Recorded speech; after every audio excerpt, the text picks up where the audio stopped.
Hello, and here it is another Any Given Sunday. This is Kev, and this is Black Men Being Brutally Honest. Thank you to all my new and existing subs. But if it's your first time here, please go below the screen, hit the subscribe button, hit that like button, hit that notification bell. Or if you're going to go with the immediate knee jerk reaction, there's a thumbs down button down there as well. I can't stop you. But the implication with each one of these broadcasts is that you came here to hear me out. I understand that. So I know some of y'all are looking at the title, and I'm going to present as far as my reasoning for why the pro-black narrative should be eliminated. Period. Just remember, I say things and do everything for a reason. So I know some of you automatically, because I love being black. I'm putting that out there right now as a disclaimer. I love being black. I love that I have a black child. And I'm not including two things in this. I'm not including pro-black culture. I think we should support black people who are successful, black men and black women. I think it's a good thing for us to do because of group economics. I'm not saying that we cannot trade resources or go get resources from other places, because the black economy is not strong enough to be able to feed off of ourselves just yet. And I'm not saying that we didn't have all the chances in the world to do that. I'm not saying that, because we have had chances. But I think whatever we talk about on social media within a lot of these conversations, if we're going to be pro-black, blackity black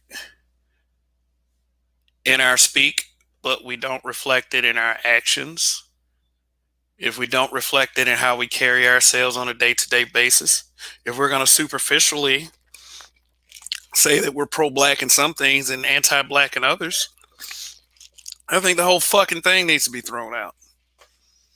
So there. Now you're probably going to react now to the title like this.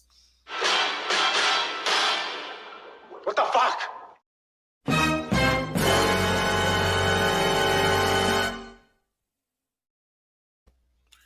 And that's okay. Because if a black man says anything in these parts that doesn't go along with the group or what the group thinks that should be made into fact, just like I would say, just like dumb group loyalty. And to me, yes. Dumb group loyalty is accepting the worst of ourselves and demonizing the best.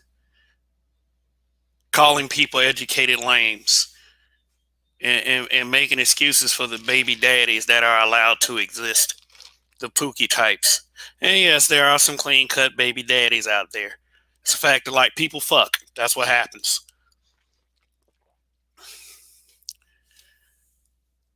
But when does the current pro-black narrative when has that ever done anything to further the welfare of the children as far as these conversations over here? I mean, for the people who boast about it rather than really play the part. Let me go ahead and get this going. And just look at the bottom of your screen. Just a couple of things. But two things. Number one, the Cash App is down there, and number two, harsh language is about to be used. Harsh expression. And let let me talk about something. Let me talk about last night for a second. Um, Let me talk about last night for a second. For those of us who were here last night, and believe me, it's no disrespect to anyone that ever participates in any one of my panels, but I want everyone to think about this from now on. You know, when you do join these panels, is from now on is I'm going to do what's best for the show. And I mean, if you know, if there's any criticisms, I take full accountability for it. So, I mean, I have an open door policy. I'm not the kind of person that's gonna turn you away and say, "Hey, you know what? Fuck you. Take this, take the D, and shut fuck." I'm not gonna do that to you. For anyone who supports this program,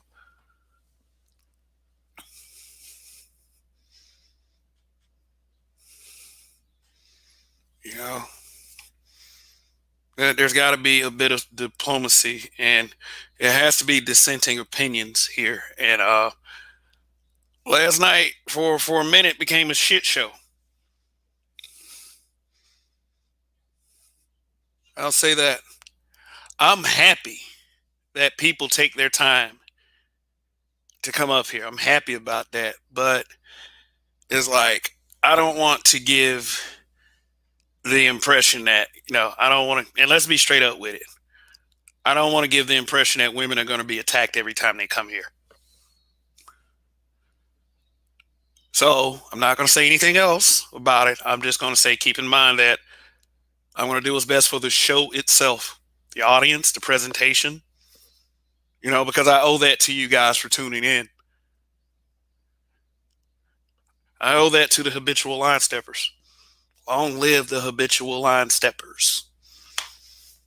You know, we understand that a lot of people feel that there's a female problem, and if there's a female problem, then it's everyone's fault. It's not the fault of people like me. When we came into this space, we had already had females on our panels. It was 2 or 3 people watching, but still, we were used to it. Because I mean, it seems to keep coming back to that kind of speak keeps coming back to us. It keeps coming back to, oh, y'all let females on the planet, blah blah blah. They here to wreck the place, da da da da da. I don't know. I just have this. I have this grand idea that people are just supposed to be able to deliver messages in a sensible way, and no matter if they're male or female. I do understand that some females are going to show up and say some crazy shit. But if we're truly better, I'm just saying. So that's all I would say about that. We get back to the topic.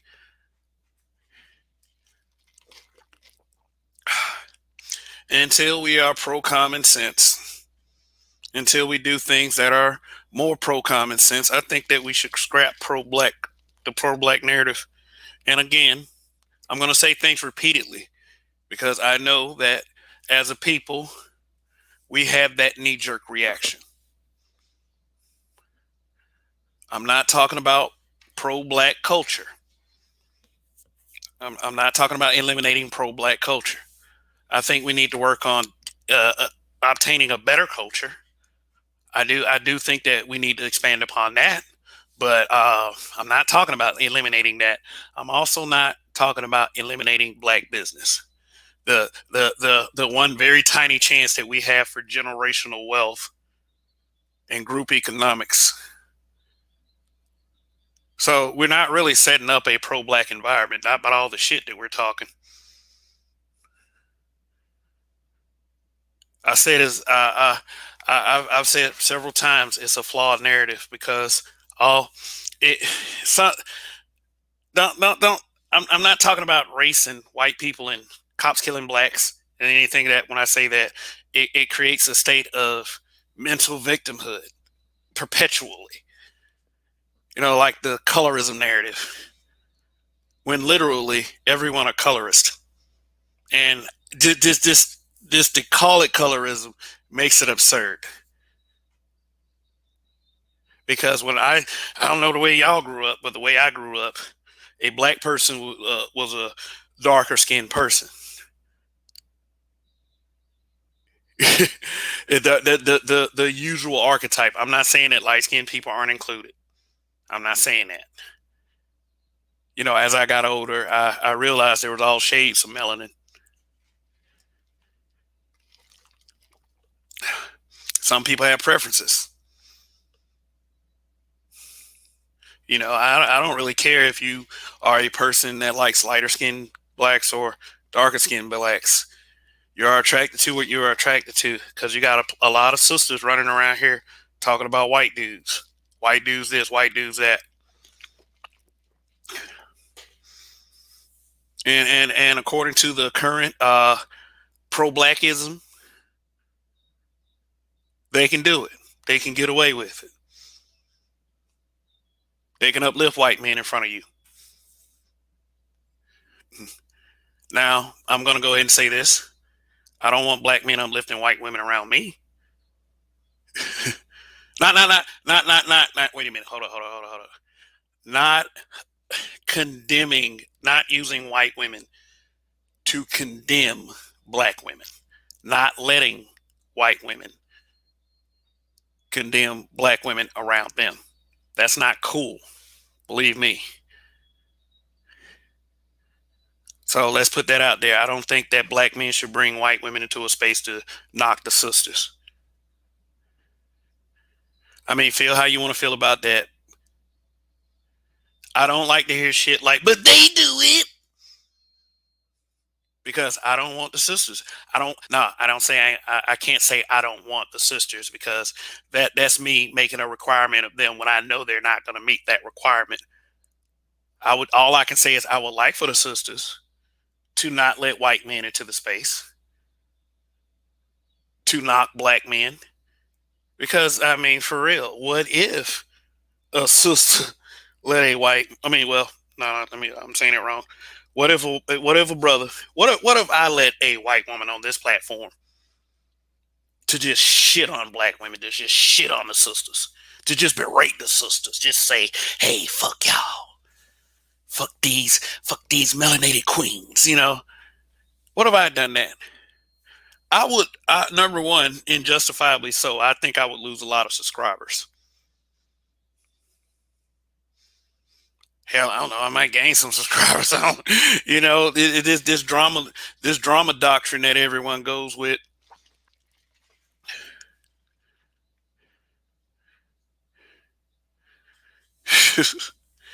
It seems the more controversial you are, the more attention you get. But it's hard to talk about that element because a lot of people use that as an excuse. I mean, whether you like the content creator or not, things happen the way they are because they are supposed to. Maybe there's some little shady stuff behind the scenes, but we shouldn't be a people of excuses. I don't like when the sisters do it, and I damn sure don't expect it from the brothers.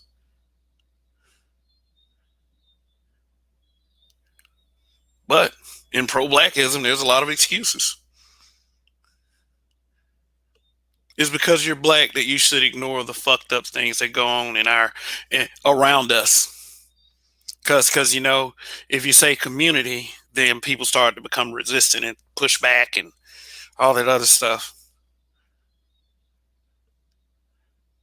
So let's just start practicing a better use of words around us.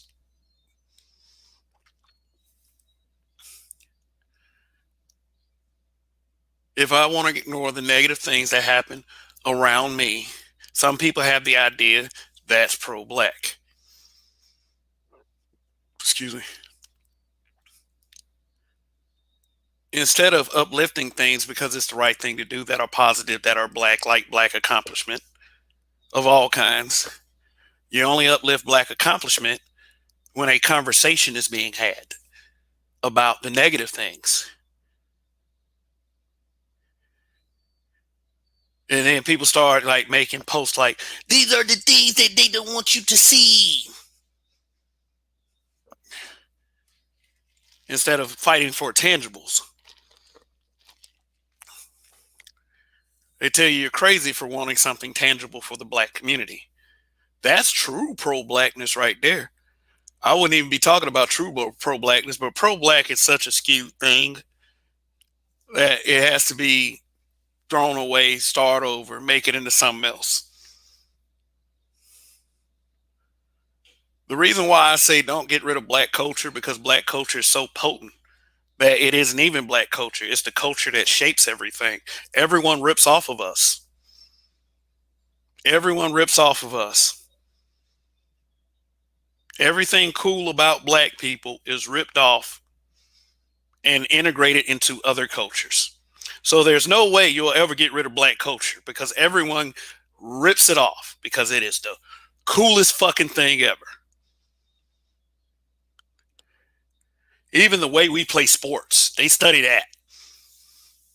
The way we rap, the way we dress, our ideas, our inventions.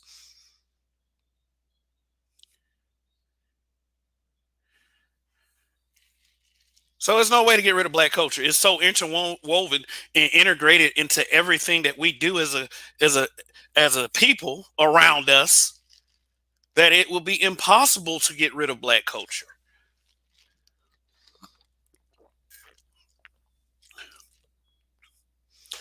So I'm not talking about the impossible. How in the hell are you going to get rid of black culture? You can't. It's not possible.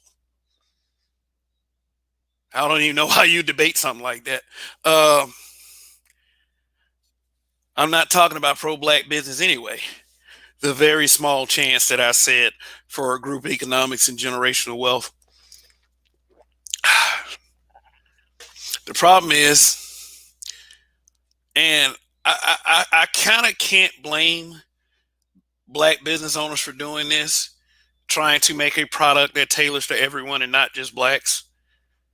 Because the way I've heard my peers and my family members talk, I can understand why that you would try to market something, a product that is can be interwoven into other other people that you can market to other groups, because really that's how you make money. Why would you want to stop another black person from becoming a millionaire just by relying and depending solely on blacks? I mean, the one thing that I would say, the one black business, and it's pretty easy for this black business to get supported, are I would say anything to do with black hair, like a black barbershop. Yeah, that's the one black business that is always able to thrive. A black barbershop. If you knew how to cut hair, you could always make money.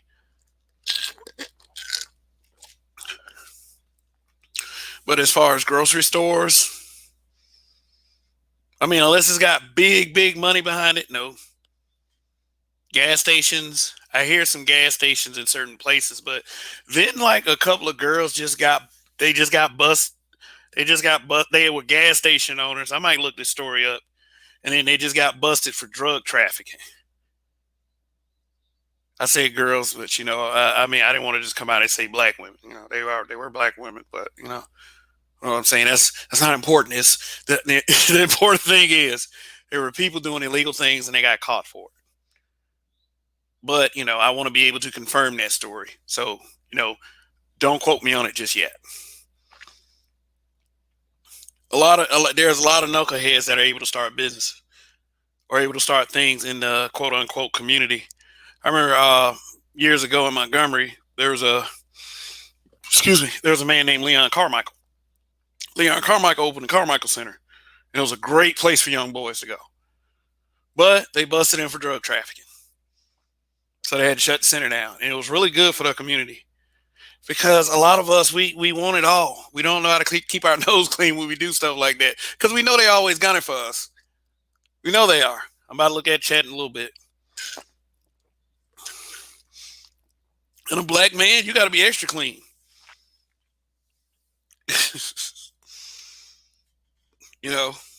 Can't screw it up for ourselves. Make black businesses and black expenditures hard to find.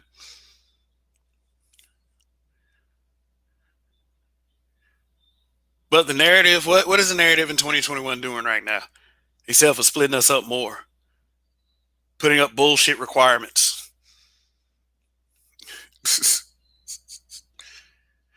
You got to first be proud within the blackness within the inside of yourself first. That doesn't imply, and many people will say this. It doesn't imply who you're having sex with. It just implies how you react to the blackness within yourself. Why does somebody else have to be black for you? But some of y'all don't feel me though. That's we used to say that a lot back in the day. But y'all don't feel me though. But y'all don't feel me though. Why somebody else got to be black for you? You should be able to identify with any black person out there. But unfortunately, we can't at this point because there's a lot of dumbass mentalities out there.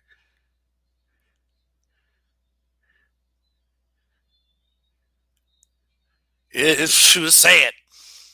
Oh, it's sad.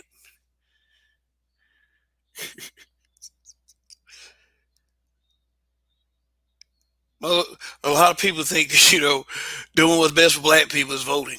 Voting for certain folks. The way you vote. I'm looking at these comments right. I see there's over 30 of them. So check my likes real quick. How's everyone doing tonight? All right. 19 likes, 29 people. So there are people watching that haven't hit that like button. So please do so at this point, and also read the bottom of the screen. Harsh language is included in this programming, and the Cash App is there also. So if you'd like to put some on that, that would be greatly appreciated. But just the fact that you guys watching is cool too. Very cool. So again, I'm not talking about black culture. It's impossible to get rid of something that is so infected in everyone, and everyone tries to steal constantly. So I'm not talking about black culture. I'm not talking about black business. So because I'm never going to ask you to not support a black female business. So, and I'm not going to ask you not support a black male business. There's a lot of people that do that turn into chicken shits, and instead of just leaving the issue alone, which I would recommend. A lot of people talk about how they hate black businesses and how black businesses aren't quality and they don't provide anything. That's BS. Like, you're not pouring your dollars. You're not pouring your dollars into these black businesses. Remember, black people took their money to other places. The black dollar doesn't last long in the black community. And nobody's asking you to not live. I'm not asking you to not live. I'm not asking you to give up a necessity just because I want you to look for a black person to do it. If your house was burning down, you're not going to worry about it if it's a black fire department. Oh man, let me find the black fire department. Goddamn. Like, you're not going to call 911 and say, get me the black fire department. You're going to want somebody to come over here and put that fucking fire out.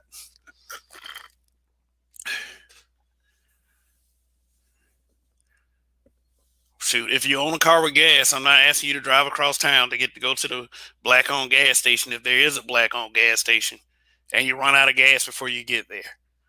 Use common sense and get some gas from a gas station if you have a gas-burning car. Of course, they got electric cars these days.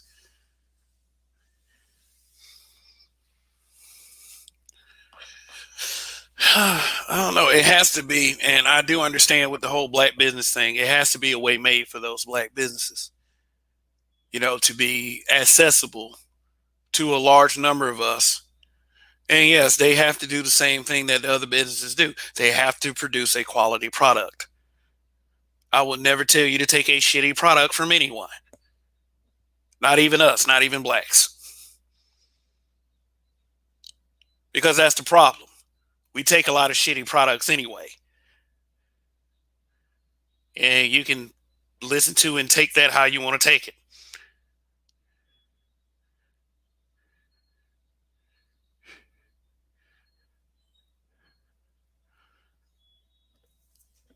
That simple.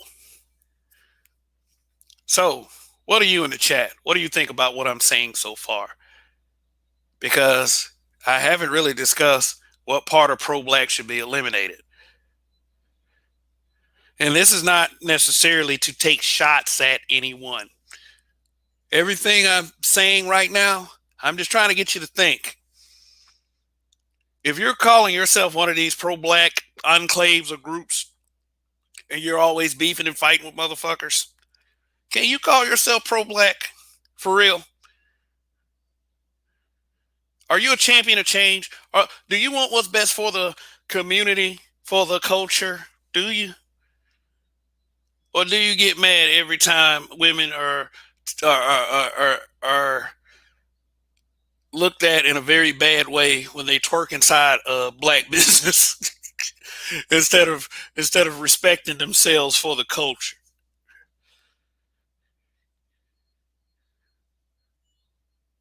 Shit, that's that black business part I'm talking about. When you go to a black business, you act like, damn, I'm taking my money to a black business. I can act how I want to act.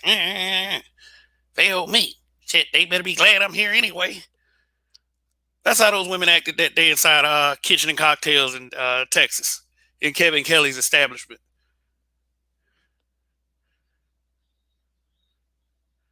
We know we act like that when we take our money somewhere.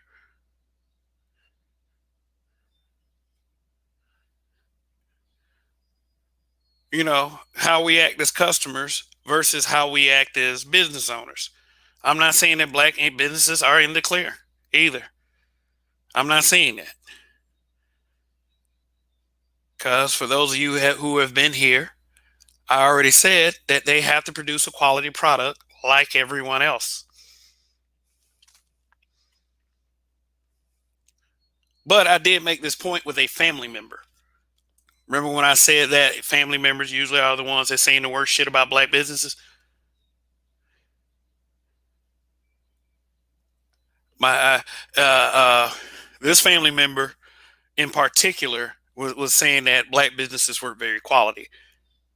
I said that we have to give them money in order for them to be able to grow and become quality. If they have a good product, let's not try to look to dissect it just yet. Let's give them a chance. Let's give them a chance to prove themselves.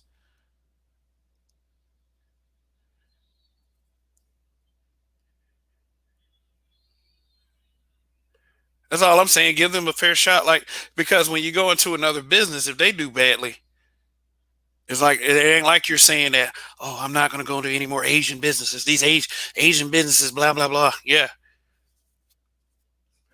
Or I'm not gonna go into this white business. But when a black business stumbles, guess what? It's black businesses. So, what part of being pro-black in this pro-black social media environment rails against that kind of criticism of black businesses? Rails against the negatively reinforced stereotypes. Not for real, not the stuff that we're trying to hide, not the stuff that really happens in the news and around us every day, but the presentation we allow others to be in charge of. Because it seems like the current pro-blackism fights for that image to thrive and to be a dominant image. Because, you know, the negative black man, the quote unquote loud ass Negro, you know, who wears the quote unquote gangster apparel is the one that is praised and seen as the, I guess, the protector type. When the presentation is obviously a lifestyle of destruction. Although you can't judge a book by its cover.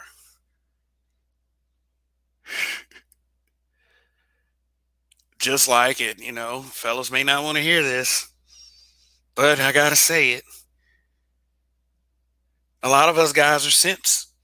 We're simps for thought culture. We justify it. We love the shaking of booty cheeks. We do. I mean, I'm telling you. We like cooperative women. We like submissive women.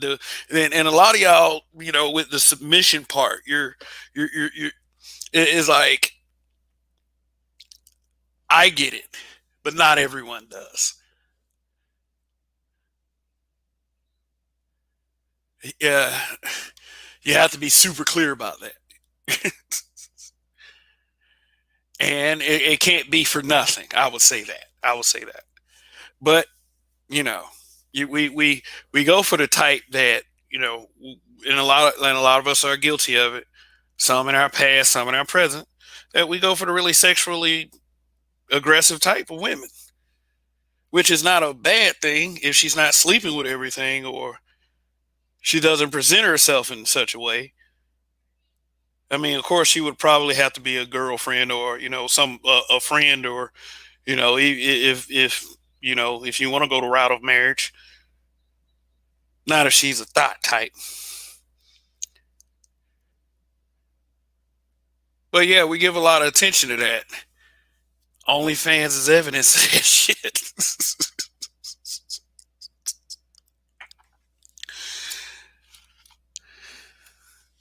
So I mean, we got to be the first people to not reinforce the negative stereotypes, and then we're always constantly talking about the media doing it, and the media, yes, is doing it.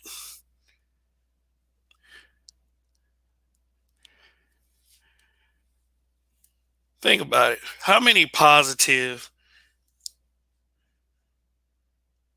hetero black male images you see in our media today? Barely any right now at this point.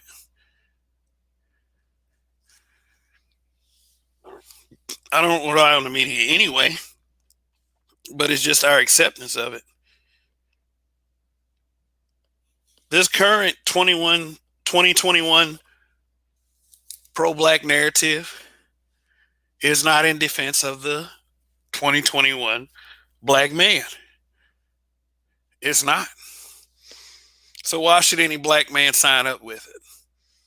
And there are 69 comments. Let me look at these. Let me go get some shout outs. All right. Let me get some shout outs. Okay. Infantry skills. Phil Brad, JB Miga Montana, Kareem Henry, Judge Dre, Ken Seeing Red, Toya, Roger Report Live, long live the habitual line steppers. Viscount Lavelle, what's going on? Absalon Payanki Television, what's going on? Diego Harry, it means anything, everything, and nothing. As I hear gunshots in the distance. I'm like, damn, it's like, even if. It's like, why don't if we're so pro black, why don't we speak out against bullshit like that? How these young people get the idea to shoot at motherfuckers just because they have a gun in their possession. All right, Nico. The divestment rhetoric black women put about Brad is a disingenuous attempt to copy SYSBM. Black men do a grave service equivocating between an exodus of competent men from chaos and black women's stupidity. Wow. All right. All right.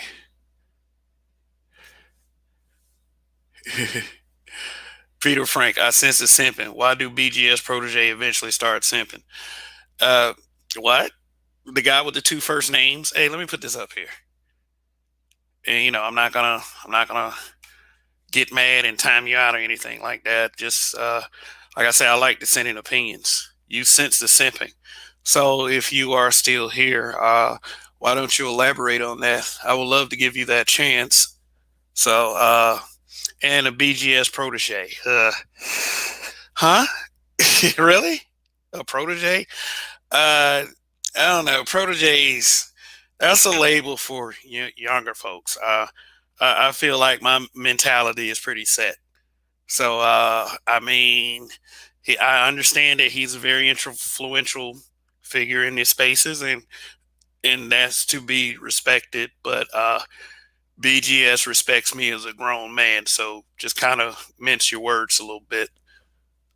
Like I said, I'm not gonna destroy you or anything like that. Just kind of be careful when you say shit like that. So, you know, no disrespect to BGS, but let's see. All right. And here he is again. I think he's elaborated further. Absalom Pianki TV. I swear BGS give them a template. Make sure you sheepdog the black men back to black women. They can get angry, but they cannot leave. I don't know where anything I've said has been sensed as simping. When I said that y'all like motherfuckers were just attacking the one girl. I mean, I could have said it like I could have said it like at least give her a fucking chance to say 5 words before you jump in and start acting like shit. I mean, I could have said that. I let guys rock. But when you fall asleep for 30 minutes and you come back and the same shit is going on, maybe something should be said. And if any of those guys want to come up here tonight and have me explain it to them, mano a mano, that's great too. But it's like these things can be replayed over and over again. Shit, I'm not gonna say let the vicious fucking bit. You can't treat, like you said, if you don't want every black man to be treated like a loser, you can't treat every black woman like a bitch. I'm sorry. That's just life right there. You want some respect, you're gonna have to give a little bit. I know she was kind of talking crazy, but shit, the whole second half of the show was about her. So I mean, shit. Like, I think that's what you meant. So that's it. That's all I got to say about that. I just think that we should be more structured than that. Stick to the topic. Make the conversation fun. Crack a couple jokes. Okay, I didn't want to go into it like that, but it's sometimes things got to be said. You know, don't let them rule you. Nobody rules me. All right.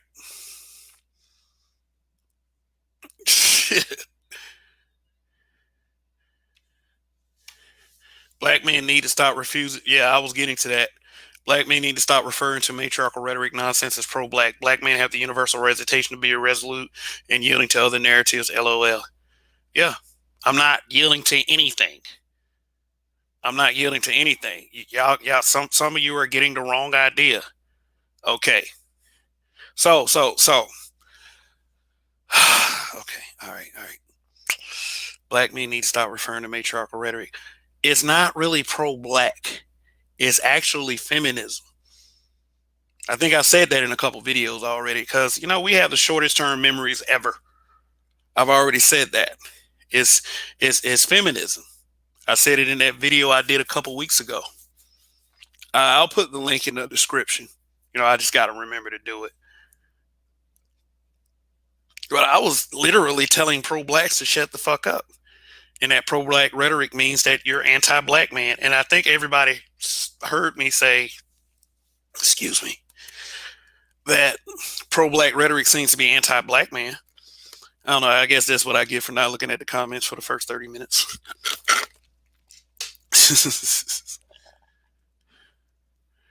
Why Skinner Man Cave? What's going on? Black Warrior Spirit.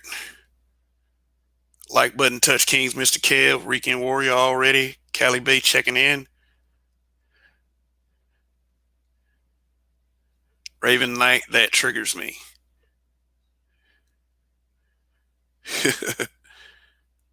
I do think that black men need to be a bit more fraternal.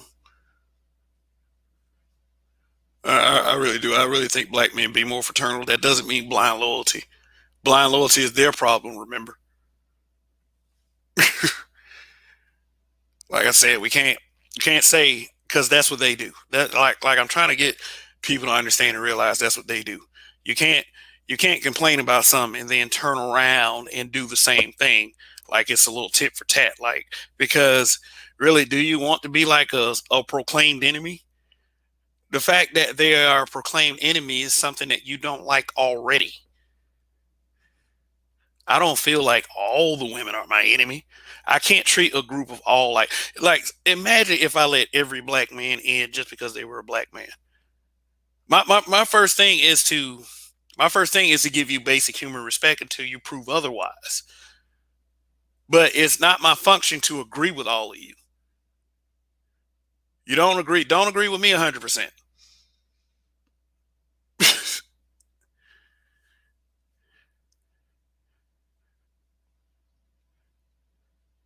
Hmm. I mean, is that only five?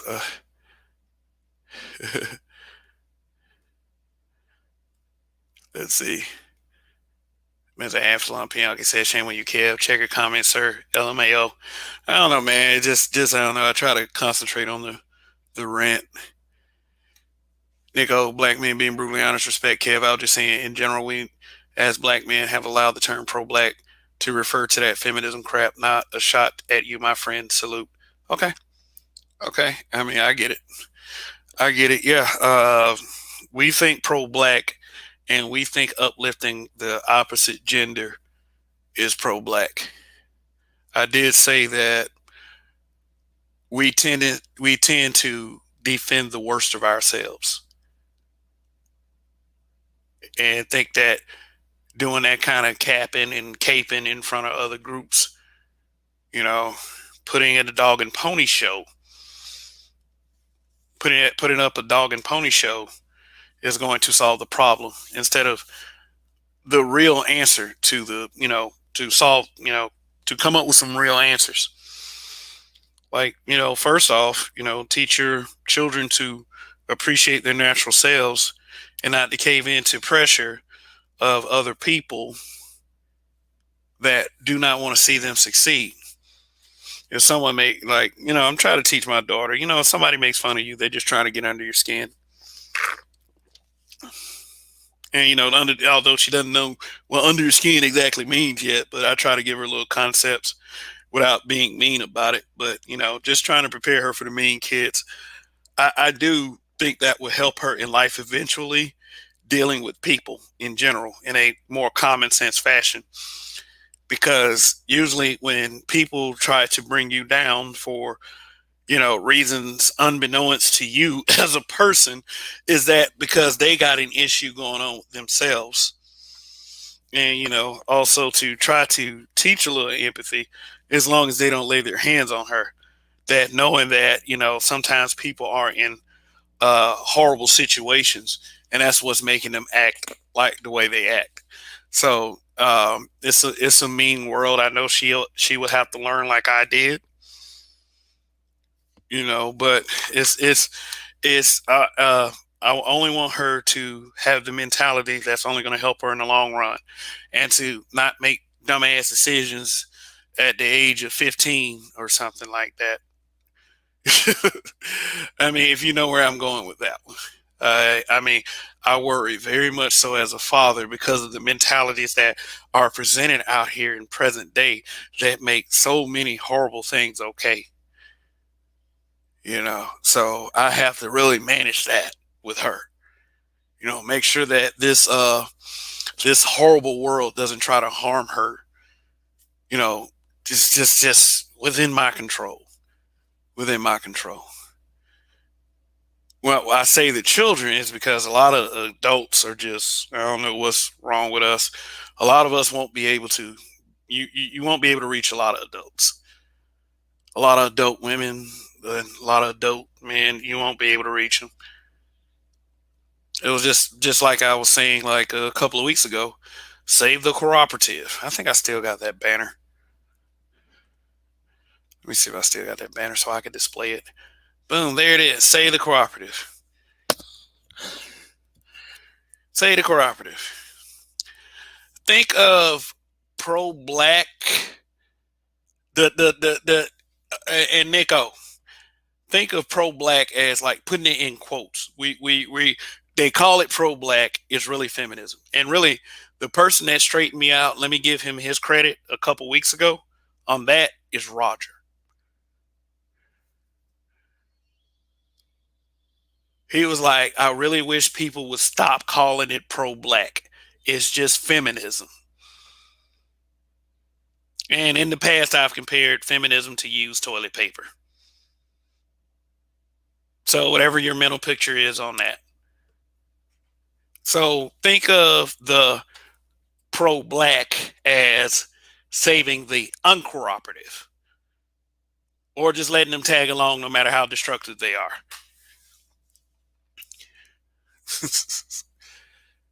Yes, pro common sense, save the cooperative. I'm pro common sense.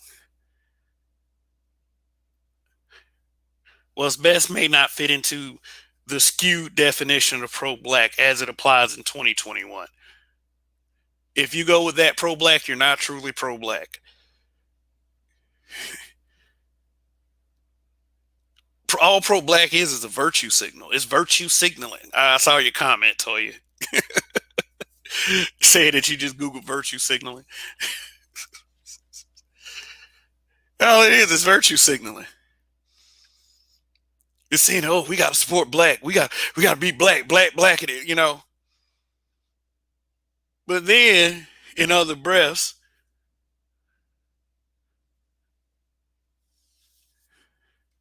it's the community. Black people, goddamn. Black men ain't shit. Come on now. Can't be a superficial thing. Can't be. I've shown receipts in the past. Yeah. All right. Let me see if I can talk for 10 more minutes. And then I'm going to open up the panel. But shout out to everyone that's participating in the panel. Peter Frank, two first names. Like, know that you're always welcome to participate in the chat. You know, like I said, like I will always say, dissenting opinions open the door for proper discourse and conversations.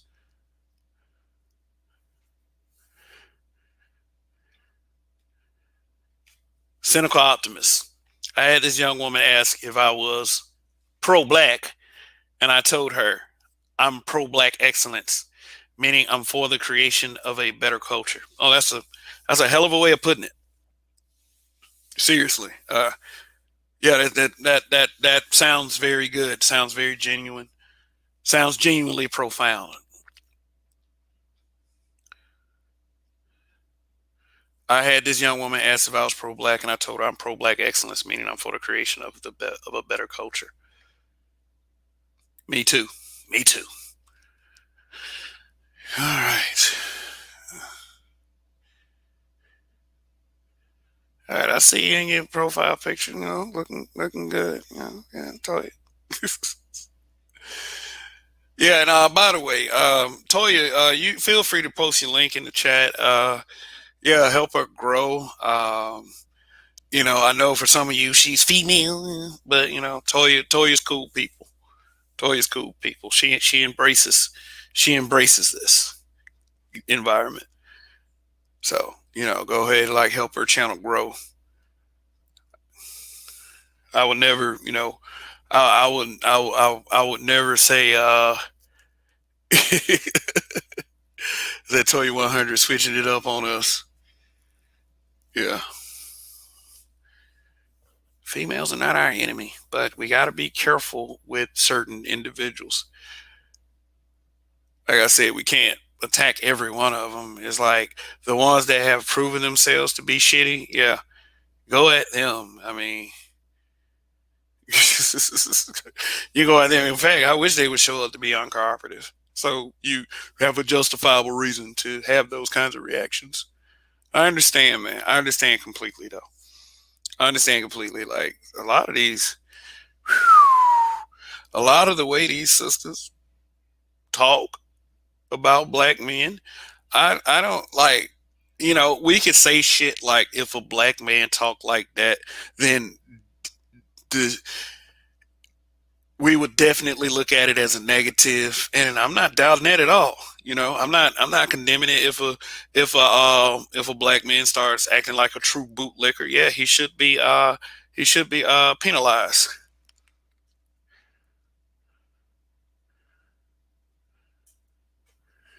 Mm.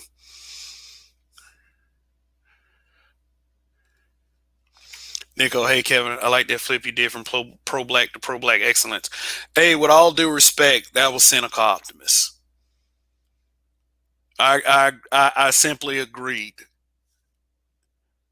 You know, so he did the flip, and it is a better way of putting it. So this is just I just like to give credit what credit is due. And Hybrid Impact 83. What's going on? All right, there's the link for Toya. It said Absalom Pianki TV Black Ties Matter. Oh man. All right. Black Lives Matter. Now. Let me explain something real quick. It's like cause it's like this. It's like this.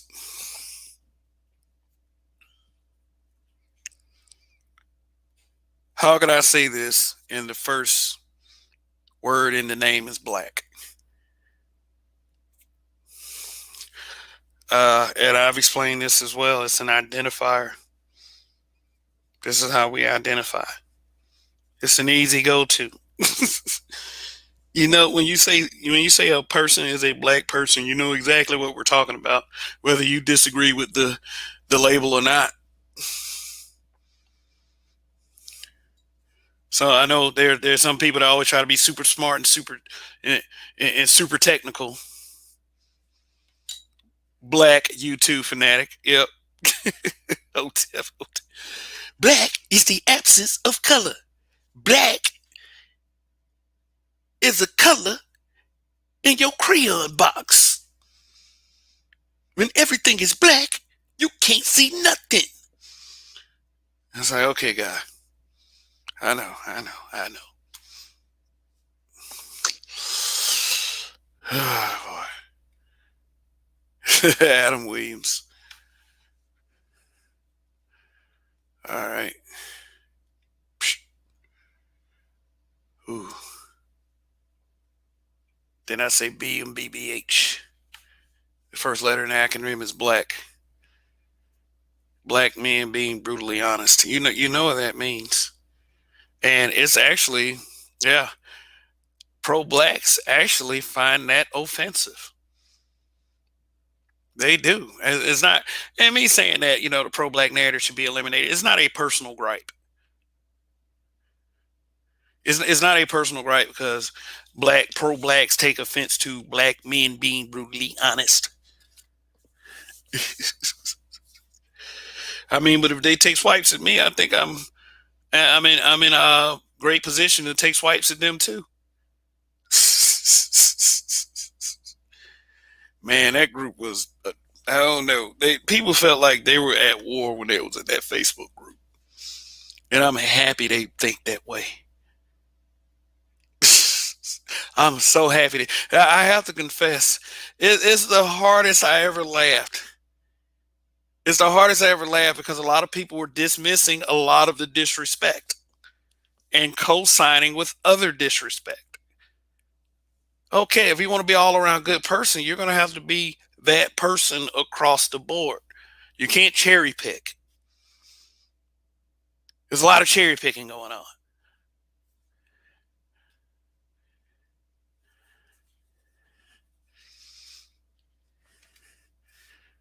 Now that is funny.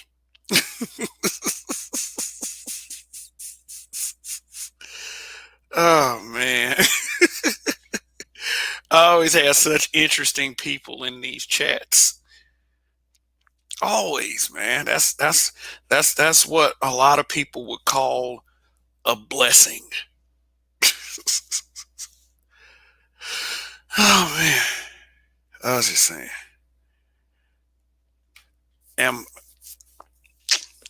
so I would say, yeah, this is a very controversial thing to say because Black Warrior Spirit, we're kings and warriors, and we'll start from there as pro-black. Yeah, but we got to carry ourselves as such. We do. One thing that I discovered with a lot of the people that are closed minded is that they don't like to be challenged. I think I said earlier that I did reopen the Facebook group, and the engagement is a bit better. Actually, people are participating a lot, but it's the same problem consistently. So my participation is like far less because I was like, I'd rather focus over here on YouTube than to sit up there waste my time with arguing with folks on Facebook.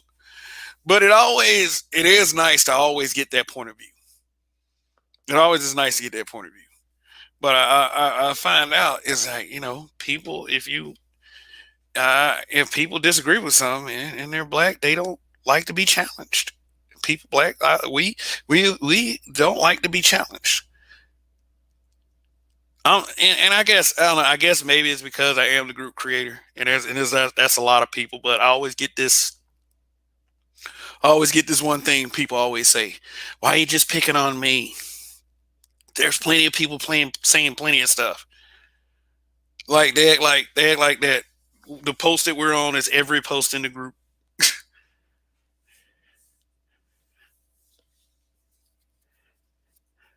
That's how I learn how to go back and forth. Like that's how I fine tune going back and forth with people.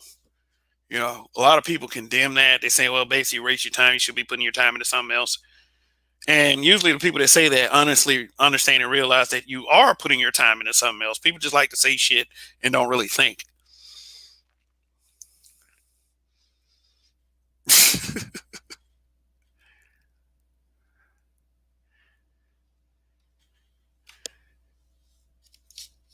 They don't consider everything. They don't. It's like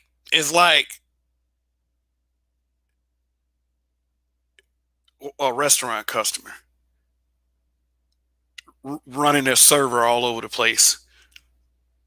Like a lot of us, we go into restaurants, we don't care if our server is handling four other tables and one of them is like got 20 people at it. We are always going to conduct ourselves like we're the only people in the fucking restaurant. We're going to do that. We're not going to care if that person's black. We're not going to care if that person's a single mother. We're not going to care if that person is a struggling musician or a black man that wants to start a business. We just want what we want, and that's it.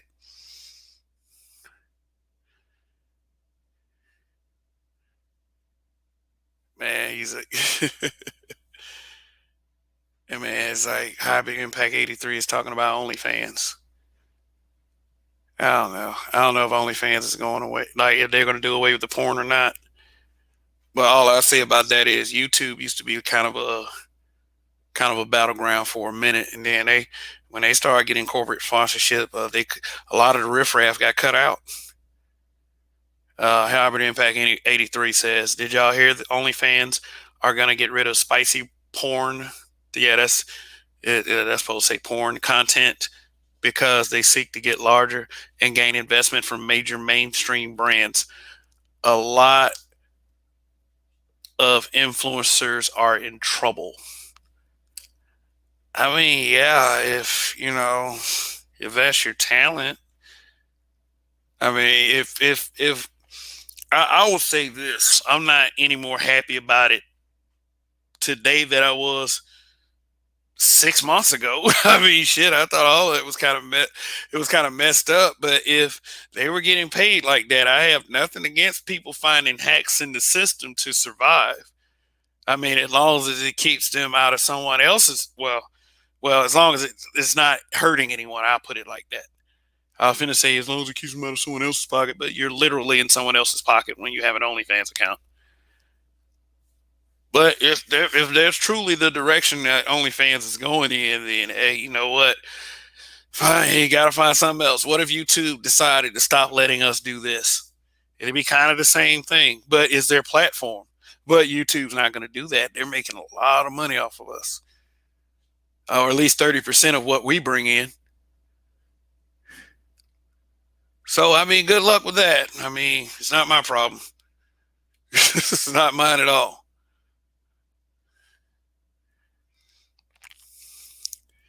If they find a new platform, they would make significantly less. I was like, yeah. So I guess the streets it is. Okay. Rogish the Build Monger. Thanks for the super chat. Really appreciate the love, bro. Said, long live the habitual line steppers. Respect to the weekend warrior. Thank you very much for your generosity. Thank you.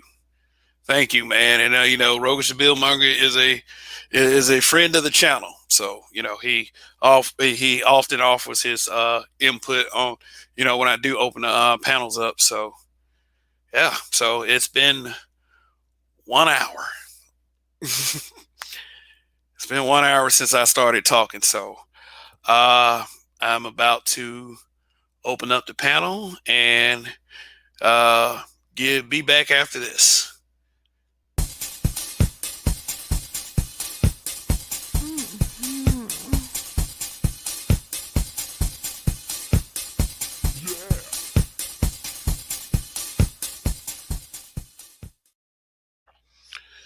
All right. Tonight's topic: why the pro-black narrative should be eliminated. Okay. Again, for those who are just joining us, I am Kev the Weekend Warrior, and I am not talking about pro-black culture, because pro-black culture is so interwoven into how we do things in this world that it would be impossible to get rid of. Something that is often copied because it is viewed as being a very cool thing. You're not going to be able to get rid of that. So I'm not talking about pro-black culture. I'm also not talking about pro-black business. I'm not talking about that either. Our one tiny shot for group economics and generational wealth. I'm talking about the false narratives.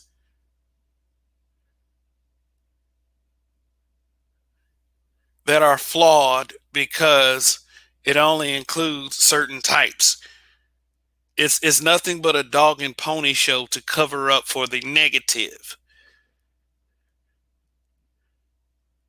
I'm not saying eliminate being proud of your blackness at all. It's not fair for me to ask you to not be proud of your blackness.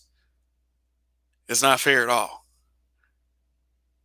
Because I'm proud of my blackness.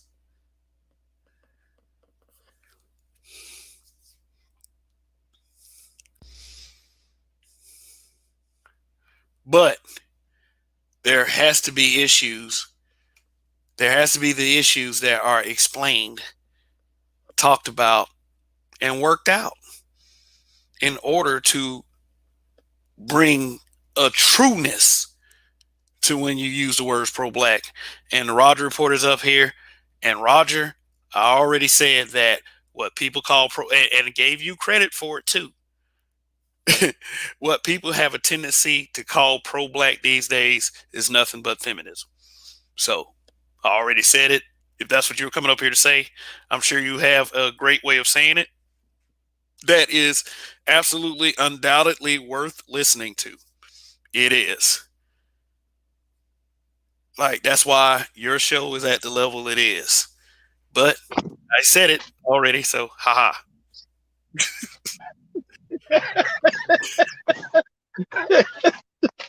Yeah, that's exactly what I was coming up here to say. That, yeah.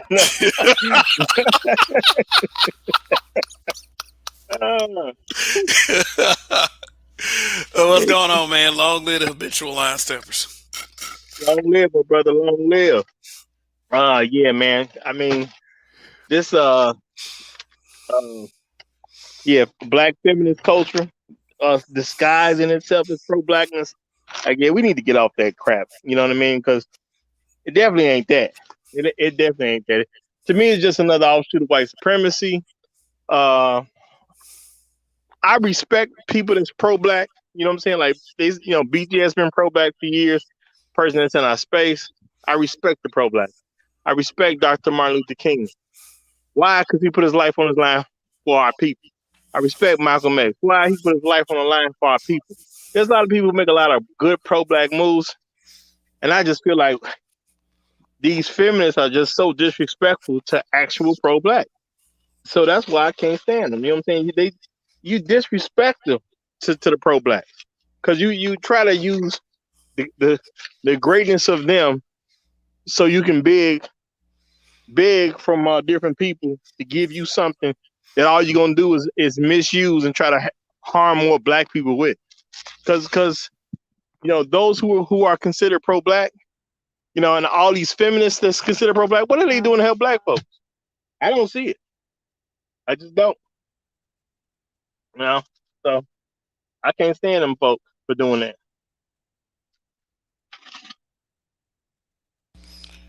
Yeah, I harbor resentment as well because I feel like it's a flawed system. It just is. It's something that needs to. It's like one of those things that has to go back to the drawing board. And to be reassessed as something that is true and real, and not just like I said earlier, virtue signaling. Man, I feel like them people should be viewed as the enemy. That's how I look at it. If you claim to be pro-black and I find you found out you're a feminist, you're the enemy to me. Mm.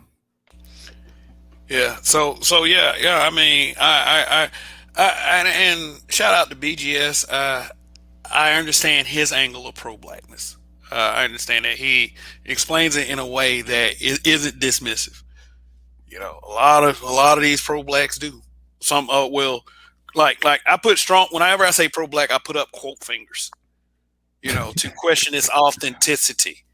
Yeah. So, but roguish is what I like to call a pro-black in a correct way, kind of a Malcolm X kind of way. It's like by any means necessary kind of way. But yeah, I would like for Roguish to elaborate. It's very interesting stuff when you hear Roguish speak of this kind of thing. So respect, go ahead, brother. Respect. Long live the habitual line steppers. Long live. Young Roguish probably thought like that. Young Roguish was on. Oh yeah, Malcolm was right and all that. Old Roguish, oh no, I think Malcolm was wrong too, because Martin was like, look, please don't mess with me, and Malcolm was like, well, if you mess with me, I'm gonna mess with you, or whatever, or I'm gonna defend myself.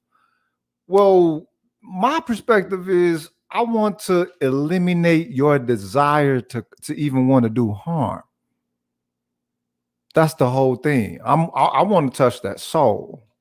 So the whole like pro-black thing, I tried to do pro-black for 20 plus years, whatever.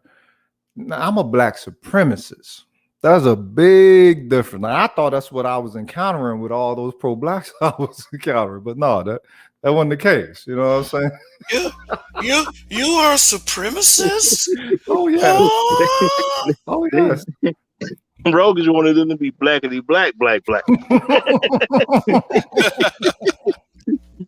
I'm with it. Real talk. For a long time, I low-key worship black people. You know what I'm saying? Because I could take that look at us as if I wasn't us. Everything about us that wows other people who ain't us, I can take that same look at us and just be like flabbergasted with us as a people as a whole. So I think I know that shows there's something uber special about us. The fact that our level of creativity is what it is. The fact that we get the lowest amount of resources but still are able to compete with products manifested that we can, you know what I'm saying, compete with the big wigs. It's like, wait a minute. Wait a minute. Wait, hold up. And the fact being from, you know what I'm saying, North Tulsa, shit, they show you that they fear your potential. They didn't come through, oh, we're going to take care of this town. There's a bunch of criminals here. And whatever. Nah. Nope. Enterprisers. Oh, that's your biggest fear? Black enterprisers? Oh, shit. I ain't there. Thank you. You just let me know something about me. I ain't even know. All right. Black Warrior Spirit, thanks for the super chat. Appreciate the support for the channel. We must be soldiers by day, guerrillas by night. Please believe. But the whole pro-black thing, I think it's actually like ran its length. Because once what's that group? Once BLM got in it, then you know what I'm saying, they totally co-opt everything with pro-blackness all at one time. Yeah, that's the flaw in that thing they call intersectionality. Is you can blame Yeshitela for that. And the what was the name of that group? The Uhuru Burning Spear. They've been in the game for a long time, but they were the first one that first started issuing that what is it that trans need to be protected too? And we was like, all right, wait a minute, where is this coming from? And this was back in like 2008, well before Black Lives Matter, you know what I'm saying, came on the scene. I blame the people that participate. That's how I look at it. I almost donated money to Black Lives Matter until I saw what was on their website. I'm talking about I was close. Yeah. I was so close, I was looking it up to donate. You get what I'm saying? Mm-hmm. Then I read that website and I was like, you mother blue. Y'all gotta be shitting me. Really? Yeah, I didn't know about it till people started piecing them together, but the fact that they were so new and I had heard of, you know what I'm saying, King D doing his work. That reached us down here. Shout out, rest in light, cuz. And you know, once they came in and they overshadowed them, it's like, oh no, because we had, you know, grassroots boots on the ground as soon as it happened up there, and it was very, very interesting to see what they just come out of the shadows, and all of a sudden, all of this support. This is my number. This is my main issue. Where the fuck did all this support come from now? It's like, wait a minute, there's been so many different grassroots black organizations that, okay, say these people wasn't a part of whatever, but if they was really about it, okay, just go ahead and donate. You know what I'm saying? Donate to some of these already established groups. Or if that's the case, you know what I'm saying, Soros or even the motherfucking government, they want to fund all kind of shit now. I mean, the United Negro College Fund didn't even do that good. You know what I mean? It's what they do. They've turned black people over here into a perpetual Red Cross conditioning, and they're spending us, and so that's why, you know, blackness is getting watered out. Black, you know, whole pro-blackness done being watered out. I mean, them motherfuckers took the fist, they took the flag, they came in and gaffled everything and then sashayed they nasty asses in the sunset. let me throw a thought out there. Mm-hmm. Y'all ever think the reason that Black Lives Matter got so many donations because of what they had on their website? See, that's how I look at it. Because when I went to donate, I was like, whoa, no, I'm not donating to this. But you think other people saw exactly, because it was insulting too. Because they put it right there. It was right in the beginning. I know since then they done moved it around on the website and all that. But in the beginning, it was like right there, like right, boom, boom. As soon as you get there, that's, hey, y'all, we got a message. This what this message is. And it's saying every black heterosexual man, F all y'all. You know what I'm saying? But You know, we'll fight on y'all behalf when they murk one of y'all though. But you ain't running shit over here. But my thing was like, you know, so okay, so y'all really bought into this thing about the best way to hide information from a nigga is to put it in the book. You bought into that heavy to put it right there out front. You really believe nobody's gonna actually read this? So I was quite insulted. Yeah. Well, remember what I said about how people, like, I challenge different people in the group and they always say the same thing. Like, they always say, are you talking to other people like that? Why are you singling me out? Right. Mm-hmm. Yeah, I'm reading a comment now. Are you saying anything to others? I'm like, wow. It's like, you guys are adults. Like, you can have a conversation with another adult, right? I don't get this whole just agree with me just to agree with me crap that we pull. I don't get it. I mean, and in the regards of what we're speaking of, in the whole, the whole pro-black narrative, right? What was it initially, and what did they want it to be? Did it ever get there? And if so, then what was supposed to be the next level? Because I don't think nobody prepared for the next level. That was something that I noticed, you know what I'm saying, being part of that sector. I'm like, oh, okay, y'all really just in this motherfucker just to hate white folks and shit. And, I'm like, all right, yeah, I understand I got my beef with them, but, this is something that's kind of personal with me.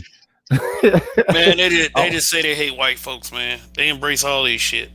But that's the thing, though, because it's the same way that the Pilgrims will use us for their organizations. They're using all that other shit for the Pilgrims for theirs.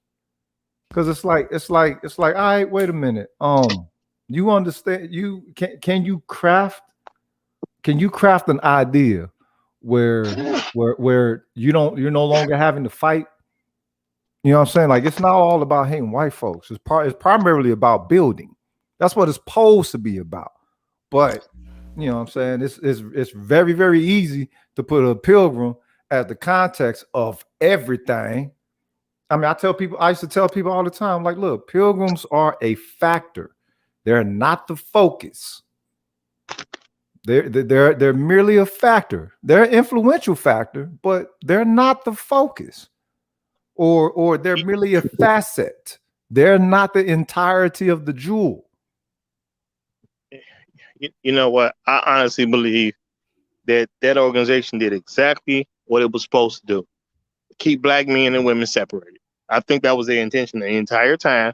That is, you know what I'm saying? To give women something to cheer about. Look what the white folks is giving us. Right. And like black women normally do, when the white folks give them something, they're excited about it. It is what it is. So once I read it, when I saw what it said, when I first went on there, like, oh, okay, y'all really expect niggas not to read? Y'all just want us to donate blindly. And then I thought about it. No, they're not worried about black men's dollars. They worry about everybody else's dollars. So saying what they said is good for everybody but us. Mm-hmm. So I think they came out and did exactly what they meant to do. Mm-hmm. Subvert the black, any type of movement that actually helps the black family. And that's what they did. Because think about it. Anybody who didn't even know what was going on, they got their money too. Right. So anybody who was willing to donate to say, you know what, black folks have suffered. Let's give them something. Let's try to make it somewhat even. They got their money too. Yeah, because that was when the I think when the George Floyd thing happened, there was like 5 ghost accounts set up with Black Lives Matter attached to them, and each one of them cleared like high 6 figures. Bro, they said the local chapter with what's my man who Michael Brown got killed. That local chapter over there gave Michael Brown's father $500, and that was it. Wow, that's the word on the street that I heard. That's what I've heard reported. I gotta say that to be legal. That's what I heard reported. That they only gave Michael Brown's father $500. That ain't enough to bury the guy. Wow. Yeah, because they was holding that money back for the expensive houses, and They got mansions to buy. Yeah. Oh, look, let me read this post right here from the group. This is from a pro-black, so to speak. I mean, a proclaimed pro-black. He said, "Black men have been tricked into addressing woman issues. They got you again, fellas. Straight face emoji." Okay, see? Now that sounded like a very feminist statement, didn't it? Yeah. And this that was person Kaiser Soze. yeah, My and bad. My bad. Go ahead. and they proclaim themselves as pro-black. They're obviously not. Cause see, I would say it's like, okay, we have to get rid of the things that are retroactive to us as a culture. There you go. There you It's go. like, you know, it's like people have the right to not want to be harmed or to not want to see the children harmed because of dumbass decisions by adults. And don't give me this bullshit for this fuck the kids bullshit, because people think that shit is cool to say until it's their child. So get the fuck out of here. What if I said fuck your kids? You would be very offended. You'll be like, Kevin, that's not you. And you would be correct, because that's not me. And I just made that up. I would never say that about your child. So that's actually a thing. Fuck them kids is actually a thing. Yeah. You got content creators that say that.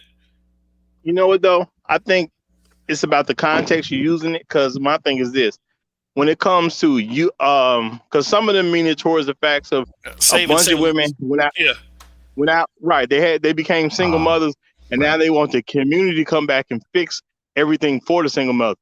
So if you say it in the context of that, meaning you take care of your own child, I totally get that 100%. It is her responsibility to take care of her own child. Don't try to shift that responsibility off to the community, especially while those women don't want to support community building.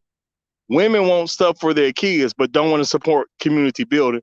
And anytime they start saying something about the community, is always something about what somebody gonna do for them and their kids.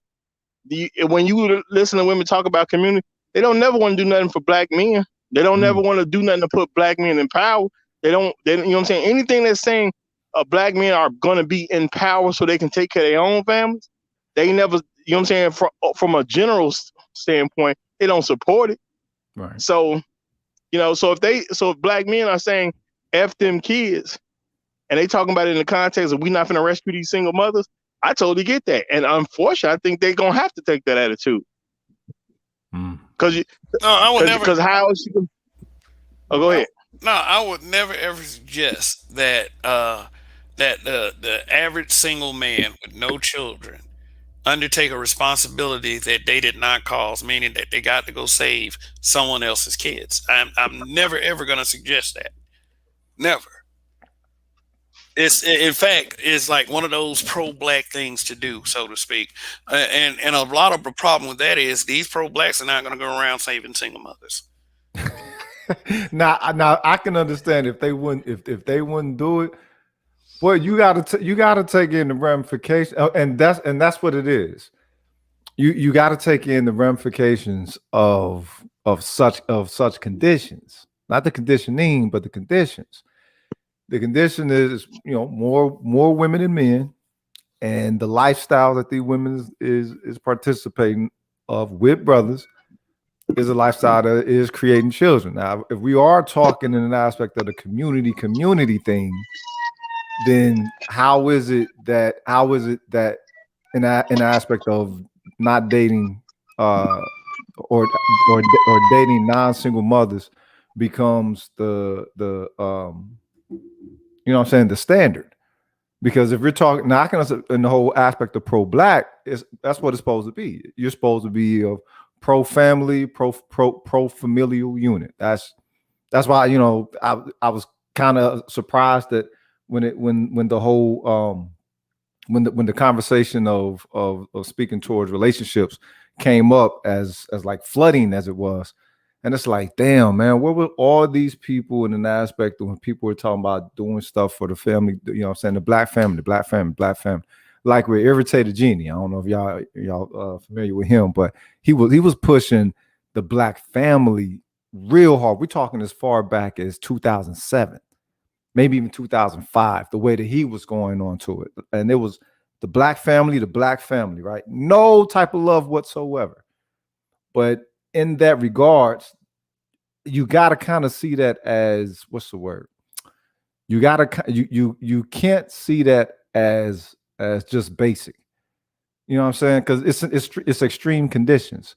So extreme measures got to be taken for that type of outcome. If people are really all about the community, you're going to have to, you know what I'm saying, get some single mothers, because it's a whole bunch of them. It's a whole bunch of them out here. And if these children aren't attached to a man's guidance or anchored to a man's guidance and a man's direction, then, you know what I'm saying, they run the risk of going rogue. Well, I mean, real talk, that is true. And sometimes people got to get killed. You know, so somebody gonna break it. Somebody. No, I'm gonna let you get that laugh out, then I'm gonna elaborate. Well, you call. Go ahead, bro. Go ahead. No, I'm saying some kids gonna be bad and they gonna grow up to be criminals. They're gonna break in somebody's house and they're gonna get killed. You know what I'm saying? Because some man is gonna defend his home and put a bullet in his head. You know, so they're gonna die. That's gonna be part of what goes along with being a Pookie type person. But you know, examples have to be made, unfortunately, for some people. And do I wish that on anybody? No. But am I realistic in saying that's gonna have to happen? Sure, it's gonna have to happen. You know. But on the other end, though, if someone says they want to help a family, my thing is, if a man is not involved, it's not a family. You cannot be pro-black and help a family, but there's no man. Talking about you pro-black and helping a single mother is not pro-black. That's white supremacy to me, because white supremacy have always tried to make sure black women had kids without black men. So if you're going to help do the same thing that they was doing on the plantation, you got to be a white supremacist. I don't give you no room to say, I don't know no better. Everybody know on the plantation, job was to keep kids away from the father. If you didn't know, you as an adult, you can pretty much figure that out. So if you want to help keep kids away from their fathers, then you're a white supremacist. That's just how I see it. So you cannot be pro-black unless you're willing to help a family that has a father involved. So if you want to go out and help these families that have dads involved, okay, cool. But then what do people say about that? Oh, no, those not the ones that need the help. No, that is the ones that need the help. Because if the money goes to where the men are, that sets the example to do what? Be like them. Yeah. But if the money goes to where you got women-led homes, you setting the example to be like those women. So which one is actually pro-black? Like the ones with the men, they're calling the shots. Those seem to be the pro-black people to me. They're the ones getting the better results. So I got to support the people who getting the better results. Just is what it is. Yeah.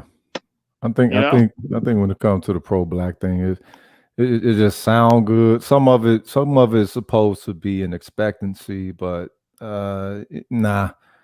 You know, they weren't able to take into consideration the level of programming, social conditioning that people encountered, you know what I'm saying? And the fact that there were, you know what I'm saying, splintered loyalties all around. So most of the time when people, you know what I'm saying, was going the whole pro-black thing, they were overt, extremely overt. And it's like, well, wait a minute. You might feel that way about it, but you have others who are in other perspectives of reality. Now, the thing is, you want them to start taking a specific kind of value with, you know what I'm saying, their culture and their people.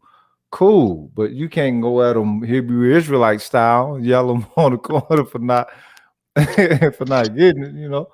See a brother with a white chick, you hate your mama. It's like, all right, wait a minute, man. You can't tell me before you was pro-black that you saw cats who only just, you know what I'm saying, rock with white chicks like that. And everyone knew it, and it was all right, cool. You know, that's how he rocks. You know what I'm saying? He like a snow bunny. It is what it is. But that whole you hate your mama or you hate yourself thing, everything was dealing with extremes. And they didn't leave space for nuances. And that's how BLM was able to come in and take over the whole motherfucking thing. Oh, you're just moving in extremes. Cool. All we got to do is flood it. And that's all they do. You know what's funny? How they'll tell us because we criticize some woman somewhere, some black woman somewhere, that we hate our moms and we hate ourselves. But as soon as we call them on hating black men, they'll be like, I don't hate black men. My father, I respect my father. He took care, like, it's like they use it. Wasn't it about a year and a half ago where there was something going around saying, matter of fact, yeah, about like right after George Floyd, something going around saying that you can't be pro-black and hate black men, and that shit actually like got all kind of flack. It was Black Twitter. Black Twitter is full of divisive morons that believe bullshit. Yeah, they like the dude said it, and there was scores of black women flocking to it. Yeah, that's why I'm pro-black. And then Black Lives Matter commented, or one of the chapters commented, "It ain't that serious, bro." Wow. I mean, yeah. So hatred of black men is a prerequisite to being pro-black. So that's what it is. So nothing personal against pro-blackness. I just say scrap the whole thing and start from the drawing board. And it's not really true pro-blackness. You have to respect some of the pro-black stances that there are out there. But in general, the narratives is very feminist, is very anti-black man. And why should I sign up with anything that's anti-black man? As far as I'm concerned, screw you. My problem I had with it was that, it always seemed contrast in relation to pilgrims. And it's like, look, you're not supposed to be pro-black in an aspect of always like throwing your self-love up in their face or something like that. They don't matter like that. What you do is focus on building your own, and then you're good. Some time to time you might have to deal with some out-of-pocketness with them or whatever, but majority of the time all you're doing is looking to build with your own. You're not looking to morally attack nobody or what I'm saying, with like some of the new Black Panther Party will find themselves doing. I'm like, dude, what are y'all doing in an aspect to connect to your people in a way of building with them? We understand how you feel about white folks. Yeah, a lot of people feel that shit about white folks. It is what it is. You can't have every meeting about that. You can't. But, what I'm saying, meeting with them cats, and it was like, all right, well, y'all just a little bit too eager in the wrong way. I mean, I'm about it, but y'all ain't about it like that. But y'all about it telling these old stories and some, white folks. It's like, all right, whatever. So that's the thing. With me, I realized that, okay, one, it was a hustle. It was a hustle. And it had been a hustle for a long time. Like if you watch the movie Panther, and when they were I forgot, they were supposed to guard Martin Luther King's wife, and they ran into some cats who was like, I guess, pro-blacks or whatever, we're to Africa, we're to this, and they had guns, but none of their guns were loaded. What I'm saying? They just had the piece for show or whatever. But none of it was loaded. You know what I'm saying? So it's like, okay, you're about this to some comfortability. You know what I'm saying? Those who wear the uniform, they'll wear the beads, they'll, what I'm saying? You can get a little bit of prestige on that. You know what I'm saying? Look at Erykah Badu. She ain't kicking that shit no more. She started out. She ain't ended up with it. I mean, she ended up just relaxing, putting whatever out there. Ain't about no blackness, and she used to say that she's an orange moon and all that. You don't hear none of that no more, bro. Because the thing is, that shit runs its course. You eventually have to get into group economics, and for you to get into group economics, your group relations have to be restored. So it's not about hating white folks or just the history. All of that comes in together, but just focus on what it takes for harmonious group relations. And then everything will start coming from that. Because if that's the number one thing that you got to put up with, we talking from the 80s all the way up into now. I mean, shit. Okay, well, let's go off of that. That's why I didn't like people always hollering, Africa this, Africa that, Africa this. And I'm like, look, dog, nigga, I'm a nigga, cuz. I'm from America, Jack. And we got over 500 years of culture over here, man.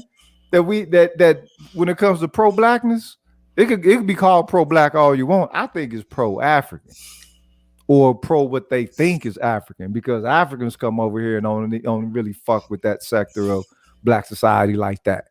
You know what I'm saying? If it was really pro-black, okay, you would be teaching blackness, black existence, actual black history, black legacy. No, motherfuckers, they leave over here and go over there in Africa and try to blend in. Hey, let me ask y'all a question. Did anybody catch the BET Awards? I mean, I haven't watched it for the past few years, but I keep hearing it's a shit show, basically. No, I haven't seen it. Damn, when the last time I watched that? Man, I'm gonna tell you, the last full one I watched was probably back in 2001 or something like that. Yeah. Yeah, around this time. But I've been hearing different stuff about it though. But as far as with it being the shit show, I mean, if you look at where music is now, right? Look at where the culture is. It's kind of like all it can be, because more than likely they're gonna have at least 9 rappers on there who sound alike, doing the same cadence, doing the same dances. Is there's no variety in that. And so now when you got, if you got anybody who's singing, they're going to be singing to that same type of vibe. You know what I'm saying? Nobody actually sings melodic songs no more. All that shit is roboted out. Like, damn, cuz, really? Nigga, the robot voice. What Riley say when he heard Thugnificent album? He said, damn, so you put the auto-tune on this one? He said, yep, all 17 songs, cuz. All right. Hey, T-Pain did do a recent interview saying that Usher sent him into a 4-year depression because he said that he ruined the business with auto-tune. Hey, but look at the comment. Hybrid Impact 83. They had a category called the Best Hustler Award. Are you being sarcastic, or is that some real shit? I can't. I can't be real. You never know nowadays, because once what's her name? Robert Johnson. Yeah. Once he sold BET, I ain't trusted BET like that. I'm just keeping it real. And Hybrid Impact 83 has confirmed it's real. Okay, and this is the part where I say I can't with you ninjas. I can't. So I mean, and that's what thing. It did resonate. It did resonate as hustle. Now I'm not gonna say I didn't encounter some honorable cats who was actually about their service to the village, right? Yeah, met a lot of cats like that. That is not the majority of them. That is not the majority of the pro-black sector. Well, I don't actually view that as black entertainment television anymore. I know it's still the name of it, but once it got sold, I stopped viewing it as black entertainment television. You know what I'm saying? It's I mean, I don't even know what to call it at this particular point. But it ain't black entertainment television. It's black people involved in entertainment television, but it's not black entertainment television. Can you imagine him seeing that now and being proud of it still? Bob Johnson, like a lot of people don't like Bob Johnson because of the political stances that he's taken, and I don't get why it's always the political stances that divide us, and we act like supporting Democrats. It makes you black for some reason. I don't get it. What was his wrong stance that they said he had? What wrong stance did he have? or unagreeable stance. What? I, Well, is it that they really don't like his political stance, or they're just trying to find a reason to hate on him, and political stance is the only thing they had left? They grasping at straw. Could be that, but because people just be hating on folks that's rich. Now, I'm not even really aware of his political stances, but I know rich might go Republican. A lot of the times, that type of stuff can happen. But my thing is like, man, the black folks have to stop being so sensitive about stuff like that in the first place. That's number one. You know what I'm saying? Number two, the man making good moves for what he's supposed to do for himself and his family. The man became a billionaire. He doing something right. You know what I'm saying? If you can't be proud of him, shut up. Indigenous TV says he's a Trump supporter. So what? And I'm reading a headline right now. Says BET founder Robert Johnson says, "I will take the devil I know." There's just better the devil you know than the devil you don't. Yeah. Shit. Because he said that because he doesn't know what Biden will do, and you've seen what he's done so far. Mm-hmm. So, that dude. Well, you know what though?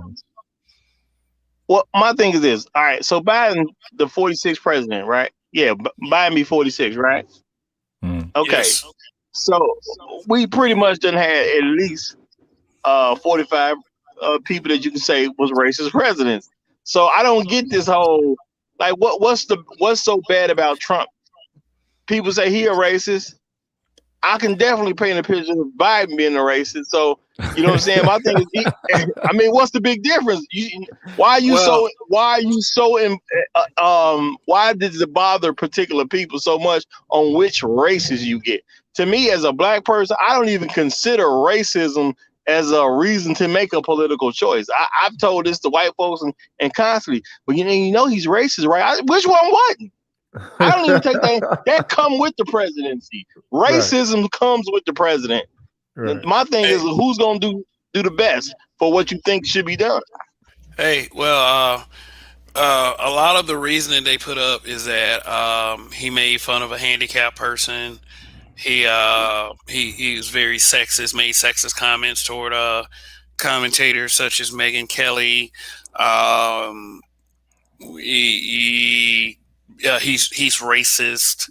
A man made a sexist comment. Number one, so what? What man ain't made a sexist comment? Number two, what else you say? What did you just say? He made fun of a handicapped person. Who ain't made fun of a handicapped person? Let's be realistic. Who has not actually done that? Living color had handyman. Yeah, for real. Okay, well, I didn't even see the news story on that, but I'm just saying, realistically, what person has not laughed at somebody who has some type of impairment? People do that. We learn to stop doing it, but everybody has done it at some point, I'm pretty sure. And ain't many statements you can say everybody with. Well, James Earl Moan, he said these same folks have no problem with slave owners on their money. I guess that's why they're trying to put Harriet Tubman on a $20 bill. Oh God, I hope they don't do that. I hope they don't do that. That's such a disgrace. But okay, so I think I remember Rael saying one time he actually tried to create another medium and didn't, as far as speaking of Bob Johnson, and didn't get supported. And the reason why I think is because culture, right? BET was a cultural element, something that a lot of us grew up with. It's something different than just, I'm saying, oh, well, this was a media company that I had, and I'm just going to give me another media company. This is why I say that a lot of folks kind of tie into primarily the left brain aspect of thinking as opposed to, a blending of those two. Because when culture's created, that's what it is. That's a blending of those two, and you get creations. So I mean, and looking at how the culture is now on there. I mean, okay, how many? Okay, it's BET, right? How many? Remember when all the performers used to be black? All of them. Everybody in the audience was black. Man, I remember BET. I remember when BET had Nipsey Russell show on there. Like I'm talking about way back in the day. Nipsey Russell. Yeah. It showed black syndicated television shows that weren't shown on the networks. They had BET News. They had Tavis Smiley show. They had Teen Summit. And I mean, like, it was done from a black perspective. Yeah. It was done from a black perspective. It was. Who was that fine ass sister doing the news? What was her name? Oh, I forgot her name. Lord, oh, she was fine in her little business suits and just go ahead. What the hell was her name? Golly, she was fine. You know what I'm saying? Nick, Claire Huxtable fine. Yeah, they don't make them like that no more. What was her name? Because I used to stay up just to watch the news. Yeah, just to watch the news with her. Like, damn, she fine. And she was classy too, you know what I'm saying? Just yeah. Yeah. But you know what though? The BET was like the only black owned network at the time, right? There wasn't no other ones, were there? None I know of. They James Earl Moan and Hybrid Impact 83 just put the name up. They say her name was Jackie Reed. Yeah, Jackie Reed for sure. Yeah. Look, you notice they know what we talking about. She was fine in the mug, boy. But see, this is the thing too that we got to look at as black folks. It was the only black-owned television network, right? What kind of ratings were they getting? Because it was, you know what I'm saying? I probably was a little less black folks at the time. There was about 44 million black people now, something around there, 42 million, something like that. Was they even hitting like 2 million views at a time or anything like that? Like, that should have been the #1 channel. But it would have took black folks to actually watch it. Right. If it was on BET, it should have got all the ratings it needed. Fact. With that many black folks. So it kind of says something about, you know, how we feel about ourselves from a general context too. You know, we on that program of you know, somebody else ice gotta be cold. It can't be ours. Yeah. Yeah. And thing is, we are not even, and that's one of the deepest, back to the key topic. That is one of the deepest issues with pro-blackness. The assumption of, golly, why you do it, man? Ooh, Lord. Because I want people to understand that, you know, that it's not black men being thirsty when we put up pictures of beautiful black women. Is that we appreciate the beauty in black women. Now, one major thing that I feel like pro-blackness. Oh hell no! I wasn't trying to click that picture. One thing that pro-blackness does let the sisters kind of get away with is saying that, you know, whenever a white man tells them that they are beautiful, that somehow, some kind of way, that, you know, white man appreciates the beauty in a black woman. But when we say black women are fine and beautiful, as brothers, as heterosexual black men, we are told that we are thirsty. We are told that we are weird.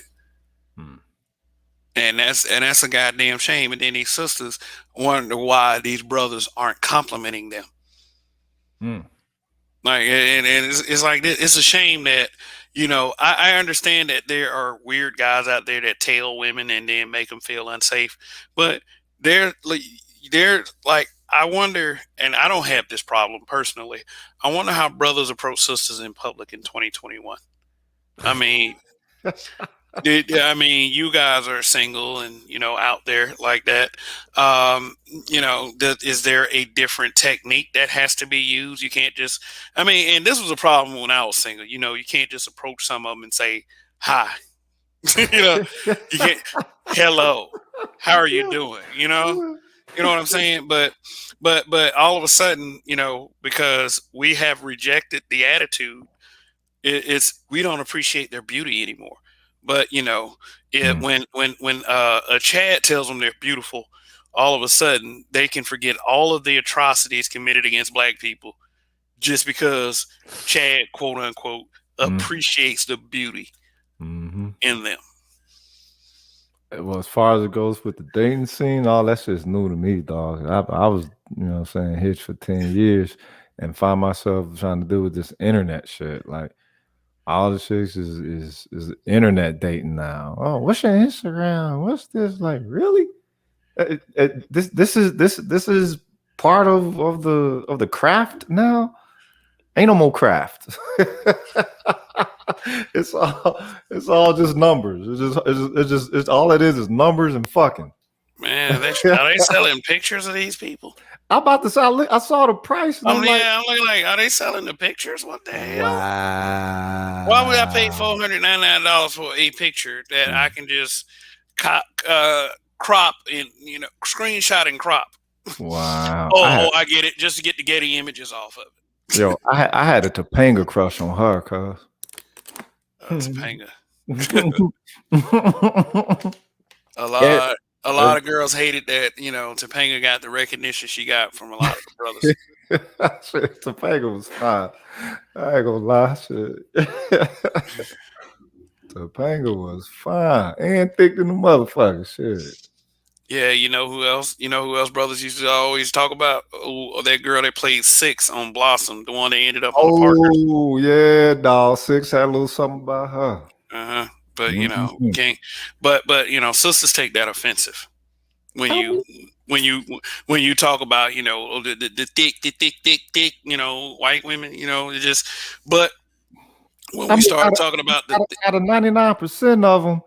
Do they not think that, what I'm saying, they're going to have at least a decent, like, 2% of them that's, like, fine the way we need them to be fine?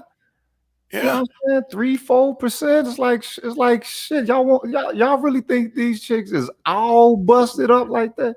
So I mean, like, I wish the sister would tell me. It's like, okay, when a sister has yams, how do we convey that message in a way that doesn't make us what you call thirsty, that makes it sound like to you that we actually appreciate your beauty, as you say when a Chad says, "Oh girl, you're beautiful," "Oh my God, I'll date a white man," that's the next thing they'll say.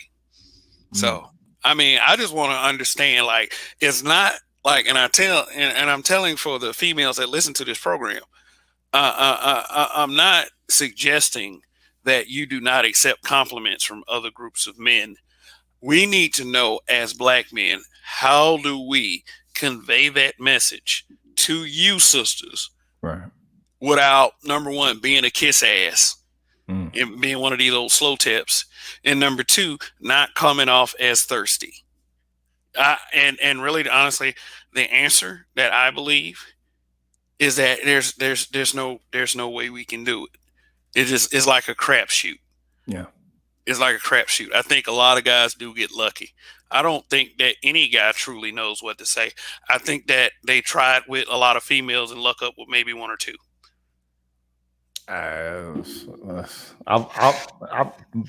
Okay, so unless you got one on the hip, unless you got one or two on the hip. I'm used to. Also, I'm kind of used to being approached. So I do approach and everything, but I get approached a lot. So in that regards, what I'm saying, ice is broken usually on that shit. You know what I'm saying? But then what I'm saying, they encounter the realness and it's, sometimes it's intimidating for them because I'm, what I'm saying, not one that's gonna kiss their back like the average motherfucker would in hope for some pussy. It's like, nah, in hopes.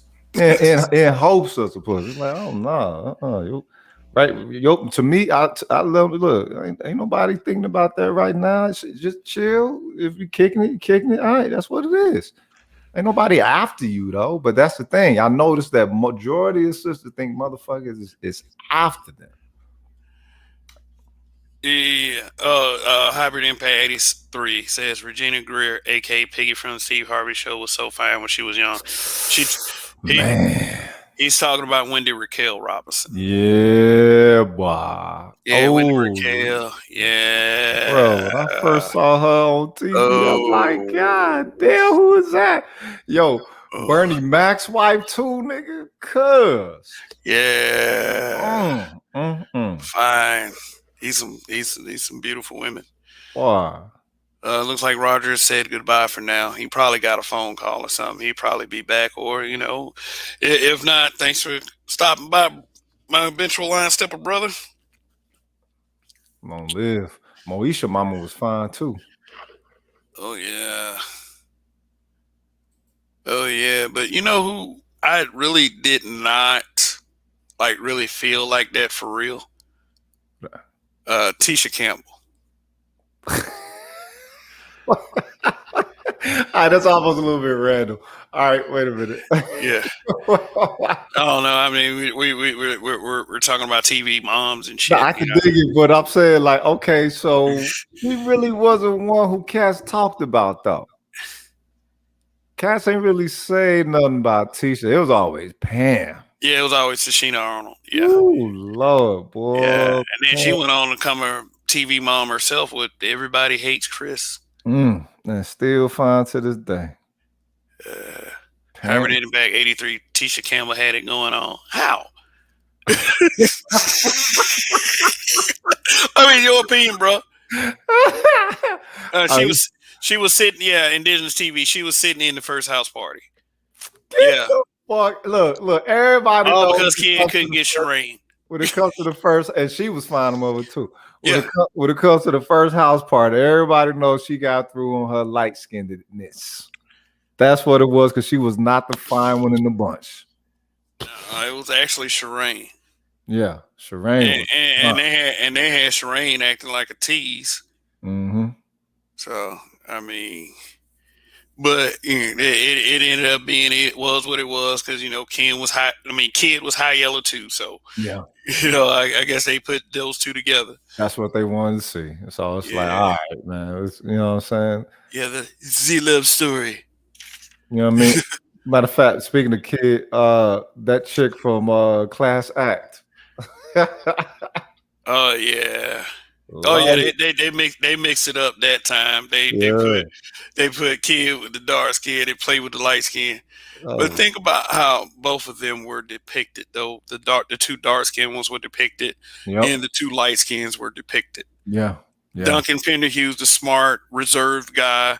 Karen Parsons' character, she was the nice, kind of feminine type. Yep. The dark-skinned girl was kind of the roughneck, that dated the thug. and of course, Blade Brown, which is the funniest gangster thug type I've ever seen. We don't kick some butts. We be kicking some ass. You don't hit on a girl. You be hitting on a bitch. I was like, wow, I'm so scared. Yo, this guy is really bad news. Yo, hold up, but they're gonna show him how to dance after that. You're a dancer, a hardened dancer. Oh shit! Then make that Pootie Tang and the other two guys. The Blade Brown. I mean, but keep it real. Though. All right, Judge, I'm finna drop the link. Judge Dre wants to come up. I respect Judge.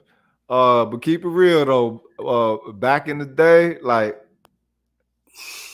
they were okay. You gotta understand something. It was gangsters as far back as like 40s and shit, right? Yeah, I get that. So what do you think they hoorah music was? They wasn't on some. We don't feel the motherfucker. Get hype, get crunk, whatever. The motherfucker was playing. The motherfucker playing Fred Astaire in the damn phonograph. We gonna ride to this Fred Astaire, like. No, they was straight up jazzing it out, man. You know what I'm saying? Putting in work. Yeah, hell yeah, like Cab Calloway. Putting in work. You know what I'm saying? Duke Ellington, you know, them motherfuckers. Yeah. So all these cats right now that be, oh yeah, I'm hard, and they got, you know, think you got to put these hard vibes out here. Nigga, it's all right. Let's say you was a gangster in the 50s. You didn't have access to all the super bass banging shit. What you gonna ride to? You know what I'm saying? A little bit of John Coltrane. Sam Cooke. Negro spirituals. You know what I mean? And get the work. Play that We Shall Overcome, man.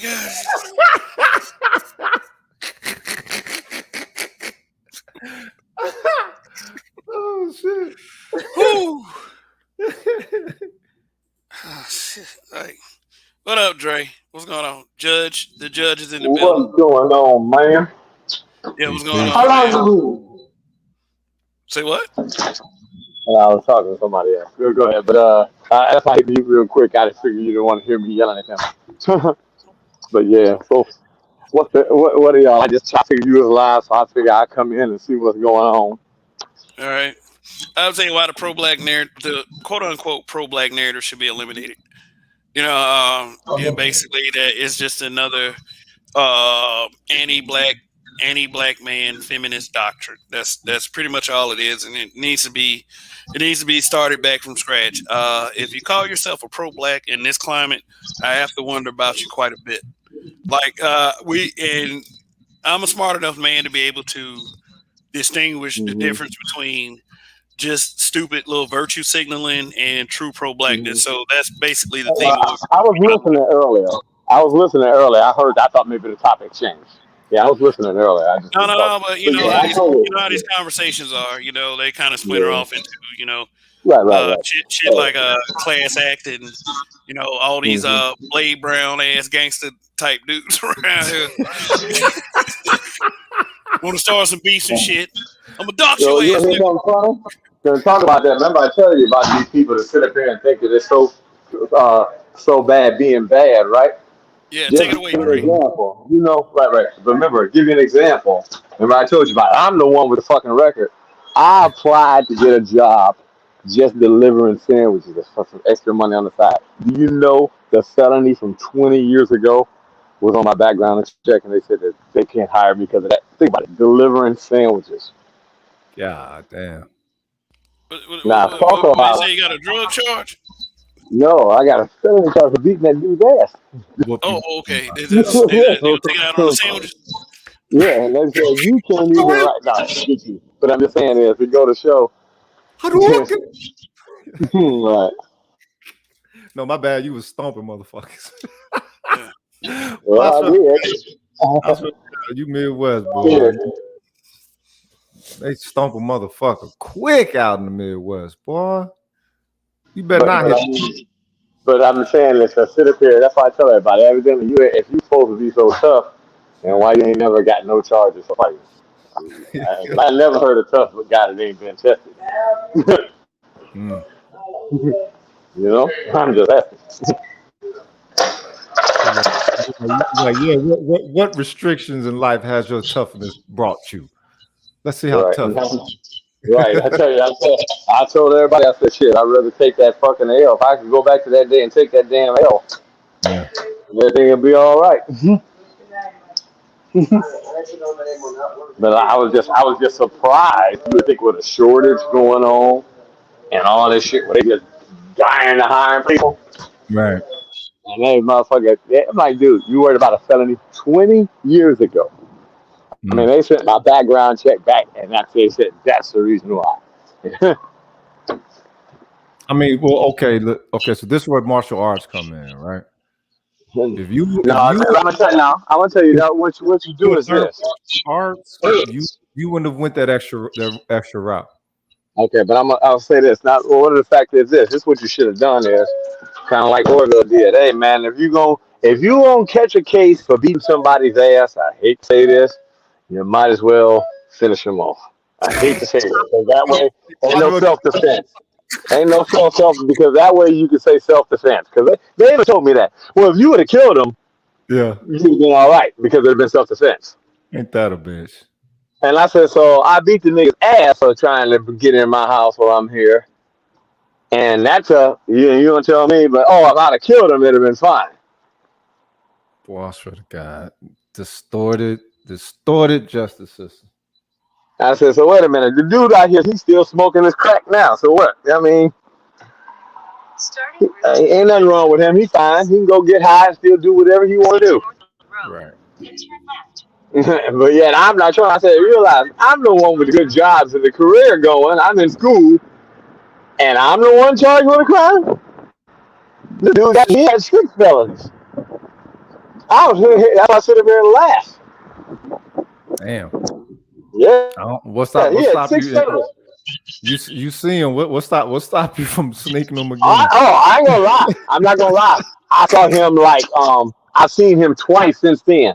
Every time he sees me, he turn and look the other way. But I ain't gonna lie. Every time I see the motherfucker, I be like, fuck it, man. I might as well take care of this motherfucker.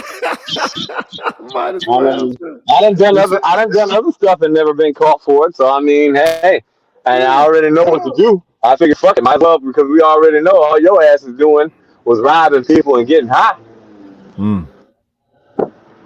You know what I mean? I know a couple little techniques now that I'm older. Yeah, you get sophisticated. I have to keep it PG for YouTube. Yeah. I know how to handle things a little bit better with the wisdom now and the. I was never that type of. I ain't gonna lie. I was never that type of person like that until afterwards. It's like, oh, okay. So now you got to just cover your tracks well. So if you're gonna do it, you might as well make sure, hey man, nobody don't find out. Bro, in this day and age, with the whole world being connected in some form or no, you can't. I'm gonna tell you, you can't. You can still do it. You just got to do it a different way. You can't never say you want to do something. This is how you do it. I'm gonna give you a tutorial. Say if I wanted to do something stupid. First thing you do is, okay, fine. You still be their friend, act like this, that, and the other. Because if you get into an argument with somebody, then you're on the list of having beef with them. You want to be the person out searching for the person. Hey, man, I'm looking for this person. You know what I'm saying? That's how you do it. You never let nobody know if you don't handle anything. You never let nobody know that you mad at. Like I have friends that tell me, they said, man, Dre, I seen some. Are you cold, man? You just do me a favor, man. If I ever upset you, just let me know what I need to do. Because he was like, man, Dre, that is just. He said, I would have never expect somebody had the will and the stuff to do that then. Right. Wait about a year. That way they done pissed off 5, 6 other motherfuckers by then. And they don't know, by the time, they'll never go back looking for you. I mean, what's so bad if you're a friend, like, wow, this is what we used to do after the fact.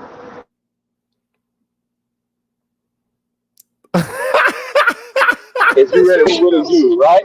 Wait, hold up. Dre, hold up. Your shit just completely cut out, dog. Okay. I thought maybe they clipped you. Okay. But now, say you get into it with a dude, right? Okay, First thing you do is this. You know you can't do nothing because these motherfuckers know who you are, right? And all this other bullshit or bring back too much shit. You have one of your people that these motherfuckers don't know beat the ass for you. Right. All the time. My friend, I did that for a friend of mine. He done it for me a couple times. Where it's like, somebody says, sometimes you have problems with motherfuckers at work and you can't do nothing that's going to cost you a job. So, your boy do it for you. That they don't know and that ain't never been your job. So, what the fuck you going to say? What? A nigga just jumped out the bushes and beat the shit out of my ass?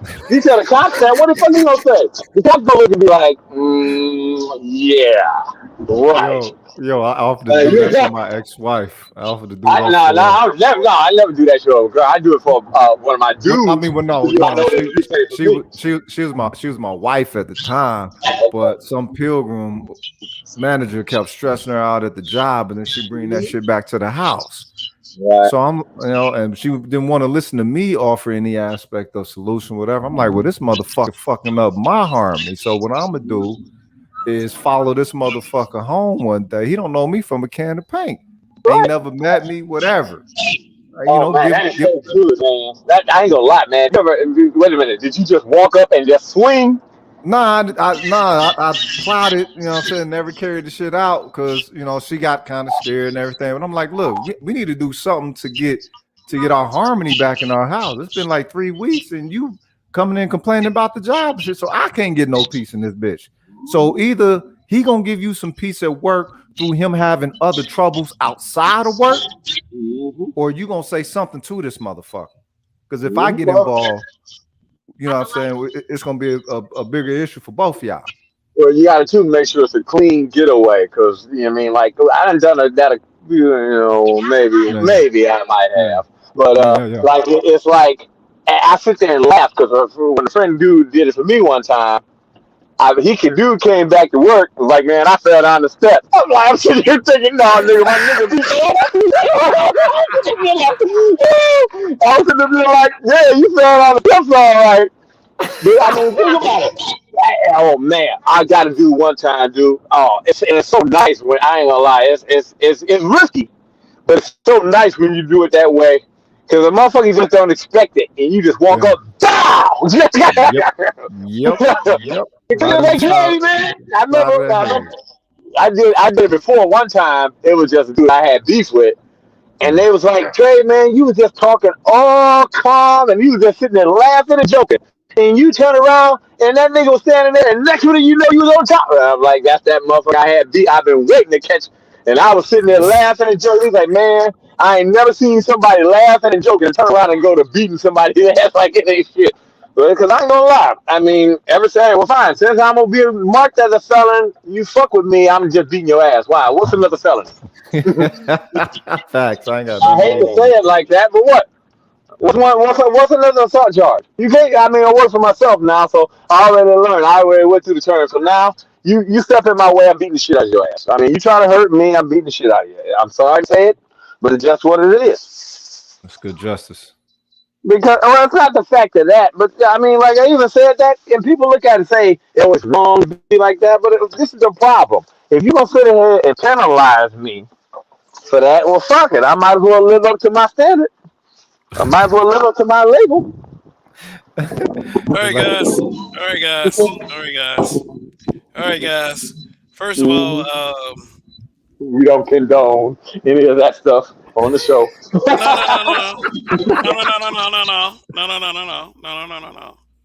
I just want to say that, you know, if you can direct your attention to the screen. Oh God. Yeah. The back is flat. Yeah. What the reason why I put this on the screen is just because they're still on social media defending the Bonnet Gang, and this is what most people are talking about when they say stuff like, you know, carry yourself with some class, and you should be ashamed of yourselves, and you know, for coming out like that. That right there is no way to be seen in public. Is she wearing underwear? Is that underwear? Whatever it is. Oh wow! It was a chick in the restaurant that I just left. She looked just like that. I mean, it was a big old, and what's so bad? She was huge, had all this cellulite on her legs, and this dude was just hugging up on her like, I'm like, dude, this woman got to be like 260. I'm like, and then what's so bad is I was sitting there laughing. Remember when you heard me hit mute when she came out of the restaurant? She was sitting there yelling at the dude. And I'm like, you getting talked to by a woman that looks like that? Yeah. Most of them, when they dress like that in public, they dare somebody to say something to them, and so they can have a yelling and screaming match, and then, you know, they popping their neck with their bonnet shaking and all that shit. You know, they make a complete spectacle of themselves because they can't get positive male attention. Bro, they got some of the most uncanny confidence. You know what I'm saying? Like, yeah, they do. Like able to immerse themselves within like Fathom-esque devaluing or lifestyles, and nothing negatively affects their self-value. Nothing. That's amazing. That's amazing to me. How can nothing negatively affect your self-value? Like think about how she probably feels about herself in this. The fact that she actually, left wherever she left, you see, the two what they call them, suitcases there. So she got them shits ready. And I think I'm trying to see she's waiting to get a ticket. Waiting to get a ticket. Which means whoever's sitting next to her got to smell some heavy sweat and some weave grease. Oh man. But I have to give y'all an update. I have 57 likes, and as of right now, I have 2 dislikes, which is 2 more dislikes than the last video I put out. So congratulations to me. Damn. Yo, what is that from? I have no idea. I just ran into the soundbite and decided to upload it. So, yeah. I mean, yeah, but a lot of people will ask me, or will criticize the fact that I even have this posted. And when all they have to do is go back a little bit in the video and look at that beautiful black woman that I had posted up there. So fully clothed with all her glory intact. Classy, cute. You know what I mean? That's enough of the point I've made with this picture. Wow. And standing there with her hand on her hip, like what? Hurry up. But pro-blackness would require you to not say anything bad about that. This was my thing. My main issue with the whole pro-blackness thing was the romanticism. Mm-hmm. They romanticized a lot of things about Black and African culture. And the whole everybody's a king, queen thing. Everybody can't be no motherfucking king or queen. All right. You have some people who are subjects. You know what I'm saying? And the thing is, the royalty, the regal was a bloodline. It wasn't just random motherfuckers. No, it was a bloodline. It was specifically selected to do so. If you got subjects, so we were kings and queens back then. All right, but we was also architects. Why don't I see anybody bigging that up big time? You know what I'm saying? Hey, king, hey, queen, and say that. And it's like, all right, wait a minute. We was doctors. We was architects. Yeah, we had structured societies. I mean, we didn't structured. Yeah, I mean, people, we like to put ourselves in the context of being able to tell people what to do and to being able to rule over others. And you know why that is? Because in Western culture, we were often ruled over by others. So we think in order to attain some kind of greatness that we have to put ourselves in an authoritative complex to feel valued. And and we often forget that as you're in service to the community. Okay, that makes sense. Yeah. that you have to be somewhat productive and have productive people in a functioning community. You can't just be kings and queens. To think of yourself in such and to carry yourself as if you have value, there's nothing wrong with that. Right. But when you're just trying to entitle yourself, that's where the flaw comes in. Bandeli Tahimbe, rest in peace. He taught me.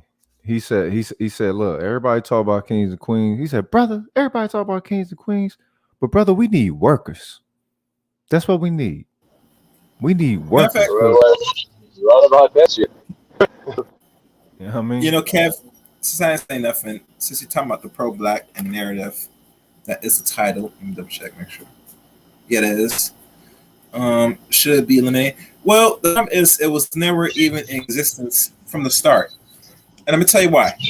If you ask any Black person in every city in America, and we like to travel, ask them, are you pro-Black? 9 tenths of time now, most people will say they don't know what that is, or they'll say yes, and some say no. There's no such thing as pro-Black out here. Only time you see it is through media, and that's usually media that we watch from YouTube or some other outlet, social media. But regardless, actual pro-Black, it doesn't really exist out here. It was a fan almost 20 years ago, but now for the last 5, 6, 7, 8, maybe 6, 7 years, it's all a joke. It's not going nowhere. So people that thinks that things should be eliminated, it's never really relevant from the start. You can't eliminate anything that's not doing shit. Anybody that's on the pro-black banner, what they really have done and accomplished for the last 5 years, much less 10 years, nothing.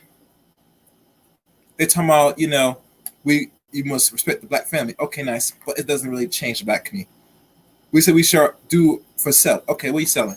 Low level shit like some incense oils, which is good for you, but it doesn't really produce enough from the community. Move forward. And another thing I would like to say, since we're going there, I don't know if anybody can answer this question. What fucking black business women are starting that really dedicate, that really progress the black community? I'll wait. That's a good question. They said that they own business, but what business they owning? No one has to really give me this definite answer. And one person asked this fucking dumb bitch. Y'all know what I'm talking about what black business women are starting. She baffled. She couldn't really give an articulate answer.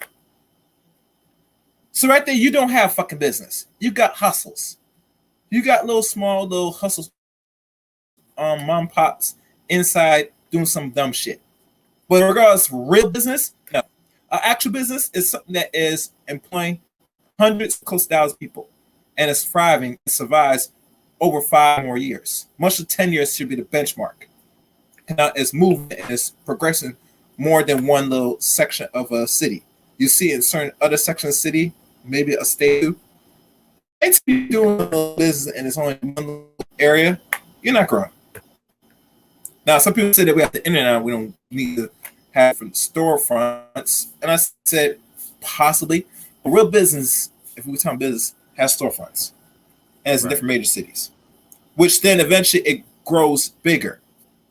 Just like McDonald's, Burger King, and Amazon, Walmart. We can go on and on. The list goes on.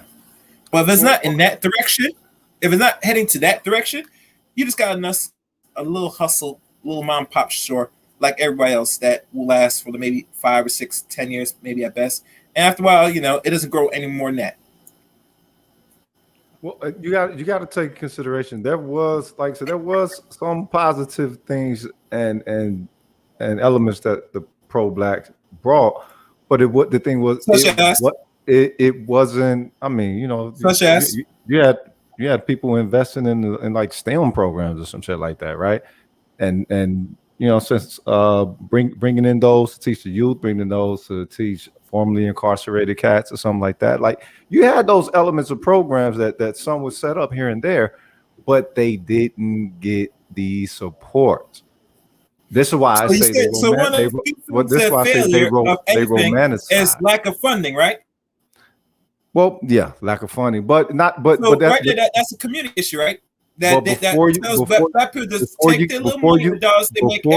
the funding, you have to be that eventually is going to grow to something, right? No, but hear me out. Before you get to the funding, you have to get to the relations first, and the relations were never at one to where the community would provide funding for those who said that they were servicing on behalf of the community like that. Now you're talking about relationships. What do you mean? Give me detail. What do you mean relationships? Relationships. The value that it takes to buy into the product of another from your community. You creating a certain product, which is a good service, and you bring forth to a person, man, woman, to say, I have this to sell. Will you interested in purchase it? They look at the product, examine it, and say, yes, this is something I like. I will purchase it on my wallet, my purse, this product. Correct? Well, I mean, yeah, in the regular sense, but you're dealing with black people over here. Everything is emotionally charged. So if they don't have a value to the person already attached to it, they're not going to purchase into the value of the product. So you're saying it's not the product's issue, it's the people. It's always the people. That was the main problem with the pro-blacks. They would romanticize all elements. They romanticize the harshness of the pilgrim. They romanticize the love of the people. They romanticize the glories of Africa is how we attach to them. and de-romanticize our own culture here within the United States. We 500 years deep here. Nobody like to use that culture to try to build off of. So you're trying to take, Africanism, your own perspective of it, because African people who come here don't rock with it like that, to a people who you're trying to tell them, what I'm saying, well, you're not the you they want you to be. You're from over here, and get this grace and start feeling good and all that shit. The feel good history. So basically what it was, they were utilizing black love or pro-blackness as a gimmick. It wasn't an actual principle inlaid within the majority of them. It was just a gimmick. Now, when we going back to products and service, black people have no problem buying product service from other race people, but when it comes to you're Borging. Hold up, Chaos. You're Borging. You Borging, dog. Can you hear me? I was you Borging hard, dog. Am I Borging, guys? Anybody getting Borging? Because I see my thing waving back and forth. I don't see my Borging. You're a little bit clearer now. I'm saying this. Black people have no issue with product service buying from the so-called white man for the issue. But when it comes to black people, there's an issue. So when we talk about this is the people's issue, I don't know. I disagree. It seemed more than the people's issue because people really buy from other groups of people without questioning about it. Hold up, cuz. How do niggas value pilgrims, bro? Hold up. In comparison to valuing black people? You can't be surprised with that. Hey, you know what, though? You know what? Chaos Rain might have a point, and I'm going to show you some evidence. Now, bear with me. Mm-hmm. There's a point to this. All right. Look at this. I guess this came from a post about Ronald Griffin III, RG3, how he made it. I'm driving. Say what? Say what, Dre? I was gonna ask him to read it. I'm driving. I can't see. Yeah. Read it for me. I'm driving. I can't see. All right, Dre. Well, let's give me a chance to do that because I was just about to. But thanks for the suggestion. Right now. I'm just playing. All right. So the top comment is from what appears to be a black woman named Ray Sani. She says, "I'm not against interracial relationships.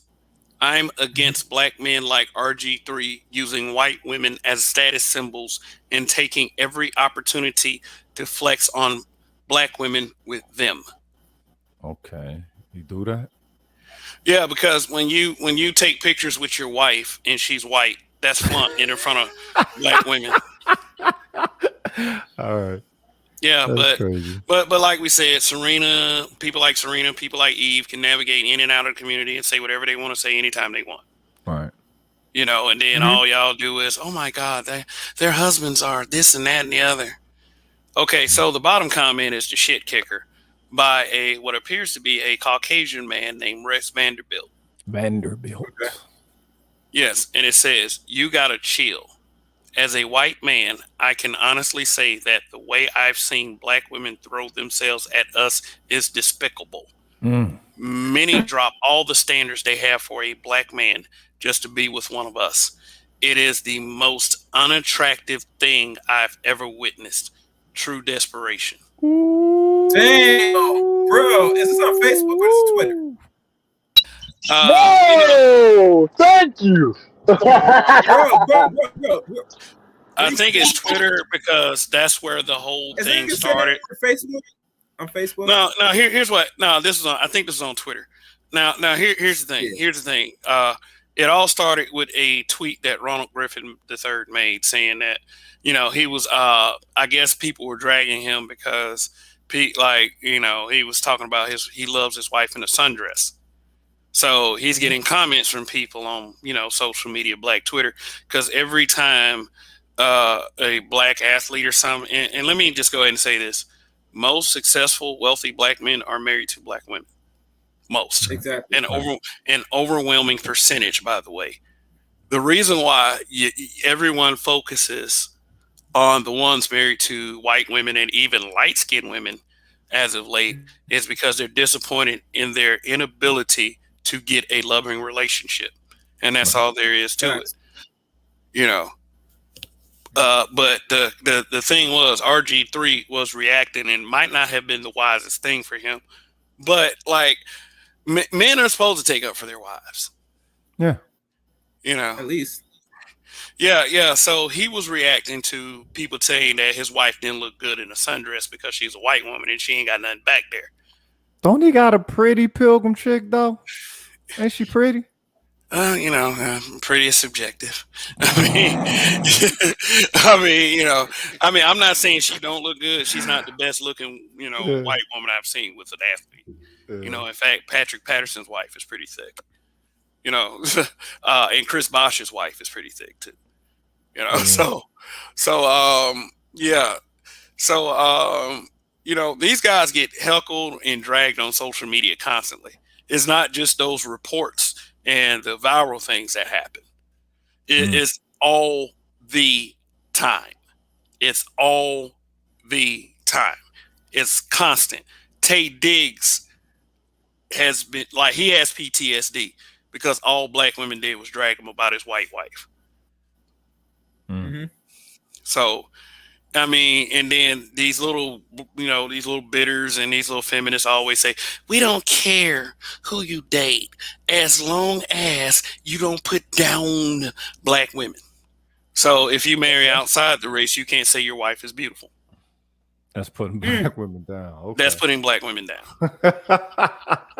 They rewrite the rules to suit them. Yeah. Just like redefining what is alphabet just to dig at black men. The problem is, go ahead. The problem is they can redefine the rules all day, every day. As long as men give validation, it's worth shit. See, women could say anything they want. The only thing men could do is push back, or say we don't accept that, and we redefine the language that you're going to abide by. Now, if you don't abide by it, you kick rocks. This is that simple. And I think some men don't got the balls to really say that. Women can sit there and say where the fuck they want, but unless we value, we give credence, which turn homosexuals, beta males will do, then they give life. And have you noticed, Kev, when black men start to open their mouths in a disagreement about certain things that women do in this community, and regardless of that thing with that Caucasoid man, you see a lot of females start getting their feelings. Like literally really getting their feelings and start expressing it because the black man has opened his fucking mouth. I thought most women don't give a fuck what the men say about this community. No. It's a lie. That's a lie. That's a lie. Okay. That's a lie. They're going to say anything they can to say that, to look as good as possible. They care more about their image than, action and positive reinforcement. It's all about the image. What they want in reality is for black men to give them a straight A report card. The spy showing up at the damn airport. I mean, that's good luck to that. I tell you one thing, I don't accept no nasty bonnet hair chick thing that is cute to come out with a bonnet. Yeah, I've seen a couple bonnets here and there. It's like girls be good, wearing body dresses with bonnets. Yeah. And out here, that's all they go. Loud, swinging their cell phone around, letting everybody know their business. And then if anybody says anything about it, then they take it to social media. Black women are the most disrespected and the most unprotected on the planet. I wonder what they get from that. Because somebody said something about my stupid bonnet. It's like some girl, she made a bonnet that she turned into a head wrap and she put it on social media. And the girls was like, that's right, turning a negative into a positive. And then proceeded like there's a lot of them that blame black men for criticizing them on social media. And I'm sitting up there like, Monique was the one that said it. but black men, they following it. But it's like, y'all are beyond hope. But see that route that the sister took, that's what's supposed to happen. that's supposed to be solutional with things instead of fighting it. Okay, absorb that. You know what? Yeah, maybe this isn't, I'm saying, the best way to present oneself. But if they want to say that it's culture, it's like, okay, well, it's culture. Could you put some refinement to it that doesn't make us look bad as a whole?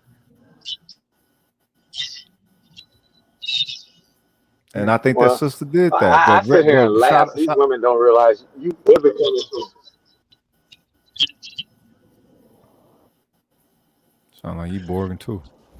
Yeah, well, you're probably driving through a bad area, but I really wish I still had that video of that white dude that really was like he was talking about. Is that better? Yeah, that's much better, Dre. But I really wish I had my Bluetooth died. It died. Yeah, but let me say this real quick, and I'll let you continue. No. You can fuck off then. I'm just man, I was a black woman. You let me say whatever I wanted to say, and just let me cut you off and do whatever I want to do. Okay. Well, this broadcast right here, and 99% of the other broadcasts I've done. I mean, but let me just say it like this. I wish I still had that video of that white dude. He was speaking worse than this guy right here. Oh yeah. Like he was like, it was all about me being white. That's it. That's all there was to it. Point blank in the discussion. He said it was all about that. Mm. It ain't got nothing to do with what kind of person he was, whether he was, dateable or not, the compatibility, getting to know him. It was just because he was white. Wasn't that cat that was on Sister Georgia's channel? I don't know, but if he said that, then a lot of these dudes understand that it's all about them being white and all this other stuff. It's for real. And for real, it's a shame that they portray themselves being that easy, yet and still, like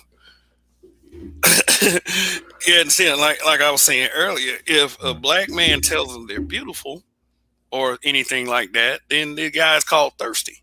Mm. They're sweating them all of a sudden. I mean, look, ultimately, for some reason, they don't know it, and it's sad that they don't know it. But they do want to be alone. They do want to be. They're doing everything they can to be alone. Because if you look at it, that's the only result that's coming from this. You're the last to be selected in dating, right? And you don't have the camaraderie that you need of the sisterhood in order to restore anything, because you never gave each other any accountability. And so it's like, okay, that which was supposed to be fixed ain't being fixed. It's only getting worse. And that which is worse is actually, championed by the society itself and those outside society. It's like, all right, well, hey, if that's what they want to do, that's what they do. They're actually working to be alone. Yeah, let me read this comment from Happy Pay 83. He said, y'all see the chick that was on Mr. Million Subs live with a bonnet and her towel smoking and a e-cigarette, then blew her nose? She threatened to beat up Mr. Million Subs. KS said, look at this fat bit. Yeah, I thought that was a very good show. I was watching that live. That was a nice one. Oh God! But I mean, this is what we talk about when we saying y'all. A lot of these sisters out here like femininity. Yes. Like, you gay, Cam. You done beat your ass and all that. I'm like, whatever, man. You was sitting up there smiling, and all of a sudden you was happy to be there. Mm-hmm. So what is it? Is he gay or you happy to be there? You was all smiling, all giggling in the beginning. You was happy to be there, like you ain't never had no attention in the world. It's like if they think they're doing something when they go off on you. Well, I ain't even gonna lie, but this is okay. Here's the question: are you going to do a show on what was his name? The black guy who shot the cop, Orville. What is his name? You know what I'm talking about? Yeah, I know what you're talking about. Right. Now, one of the things is, I hate to say, is it's going to come to a point to Orville Wallace, right there. Okay. I said, it's going to come to a point where like this is, hey, if the shit go down, you might as well go extreme and let them figure it out in court. And when it comes to, what I'm saying is, women have come into the fact of that where the men are just like, you know what, I'm not dealing with you. And if anything go down, I told you, either do my way, do the two things, either do something extreme or fall on the ground and act like you hurt. So that way you put them in the felony, put them on a felony. Make the ambulance come and pick you up off the ground. That's an automatic felony for them. Actually, I think it was interesting. I think it was on your page, Kev. Black Men Being Brutally Honest with Everyone. Someone put, I think the brother's a trucker, but the beginning of the video starts with a sister listening to some pilgrim chick go off on them about why sisters go off on them. Like, no, nah, look, like, y'all men is coming to us, is this, is that, whatever. So then the sister says, well, I blame black men for this. I blame black men because for her disrespect that she was giving black women, whatever. And the brother, he read them the riot act, but then he did so lovingly toward the end of it. But he was on him. He was like, you know what Becky doing? Becky dropping to her knees when her nigga come to the door.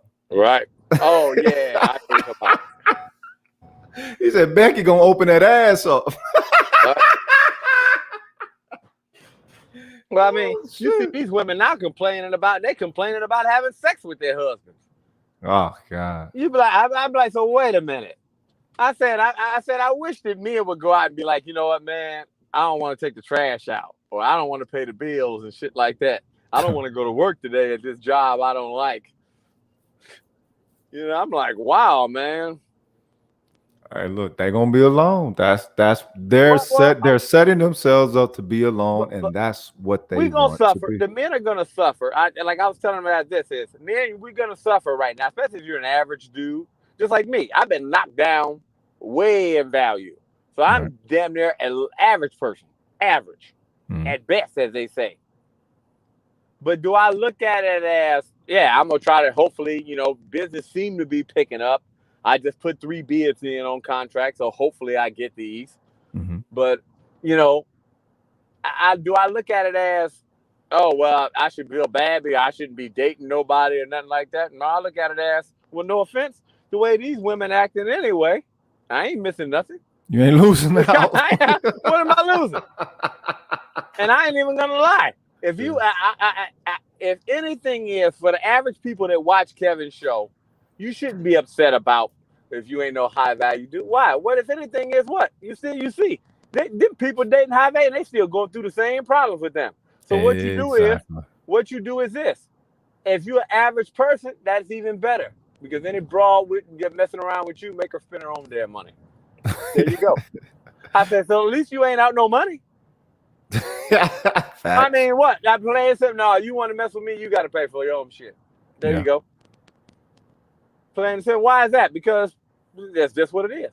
No, remember, I'm just, average Joe. You can do better. Well, while you around, you can pay for your own shit. Because I'm not gonna pay for your shit for you to be like, oh, a couple weeks later, a month later, you think somebody giving you on a slow Tuesday hit your ass up. No, now I just save my money and stack it even more.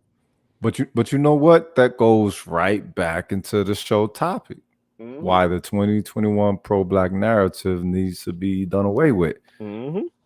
The people are subjective in how they engage it. Those who actually carry out the pro-black narrative are subjective in how they engage it. There's no unification of what is considered to be pro-black. You know, like, okay, sisters want to call brothers to a certain kind of accountability, you know what I'm saying, through some bullshit. It's like, look, everything that these cats are saying about these white chicks, it's the truth. And we've been hearing this for decades. So it's now, why is it an issue now? I sit here and laugh because I have seen that, because you remember I told you my son, after that crap, he's still with that chick that he went out of town with. And evidently, like, my mom met her the other day, and she just made a comment, and she was like, oh yeah, I saw them together. She really takes care of him. I mean, like, and I'm like, well, because she's, he played with the snow bunnies. I just can't do the snow bunnies. Yeah. I mean, but she was like, "No, man." I never spent no time around her like that. So my mom was telling me, "Oh yeah, I was." She said, "Yeah, she really cares for him. I can see it." Look, I don't play in the snow, but I don't know no brothers that do who ain't happy. Yeah, I ain't gonna lie. I know a couple people that play in the snow, and I ain't even gonna lie. I can tell that from my customers. Yeah. Even where with me, I've worked for a lot of upper middle class white women. Yeah. I've never been disrespected by any of them. Mm-hmm. Now I've worked for 4 upper class black women, right? Mm-hmm. All 4 of them have got out of hand at one point in time. It's a damn shame. Now that's why I told her, I said that's kind of fucked up. Yeah. That they come, oh, what you want something? Hi, how you doing? And oh, well, we stopped at the store and we brought you guys back a sandwich too. Yeah. I'm like, well, we the ones working for you. Here's some lemonade and all this other stuff here. If you need anything, just call. Well, I'm making sandwiches for the kids. Would you like us to throw you one too? It's like, well, damn. I'm like, I need to come to. I mean, I'm coming here to work. I'm getting paid already, and then I'm gonna get a free meal. Well, hey, let me read this comment right here. Then I have a question. Hybrid Impact 83 says, Becky can complain about her man, but she will still open her legs like a wide-mouthed bass. Black women, on the other hand, have no one to run to due to their pride, entitlement, and combative attitude. Okay. Oh, wow. Okay, based on the type of BW that Hybrid Impact 83 has just described, why is it that your average virtue signaling, fake ass, really feminist, pro-black rails for the prideful, entitled, combative attitude of a BW? Because it's strong. It's strength. You got a good point there, man. Go ahead and say it. Remember, I told you I dated a white girl for about 2 months. And I can say, when it came to other crap, because I ain't gonna lie, I kicked her to the curb. I do admit I probably wasn't over my ex, so I mean my ex and get back together.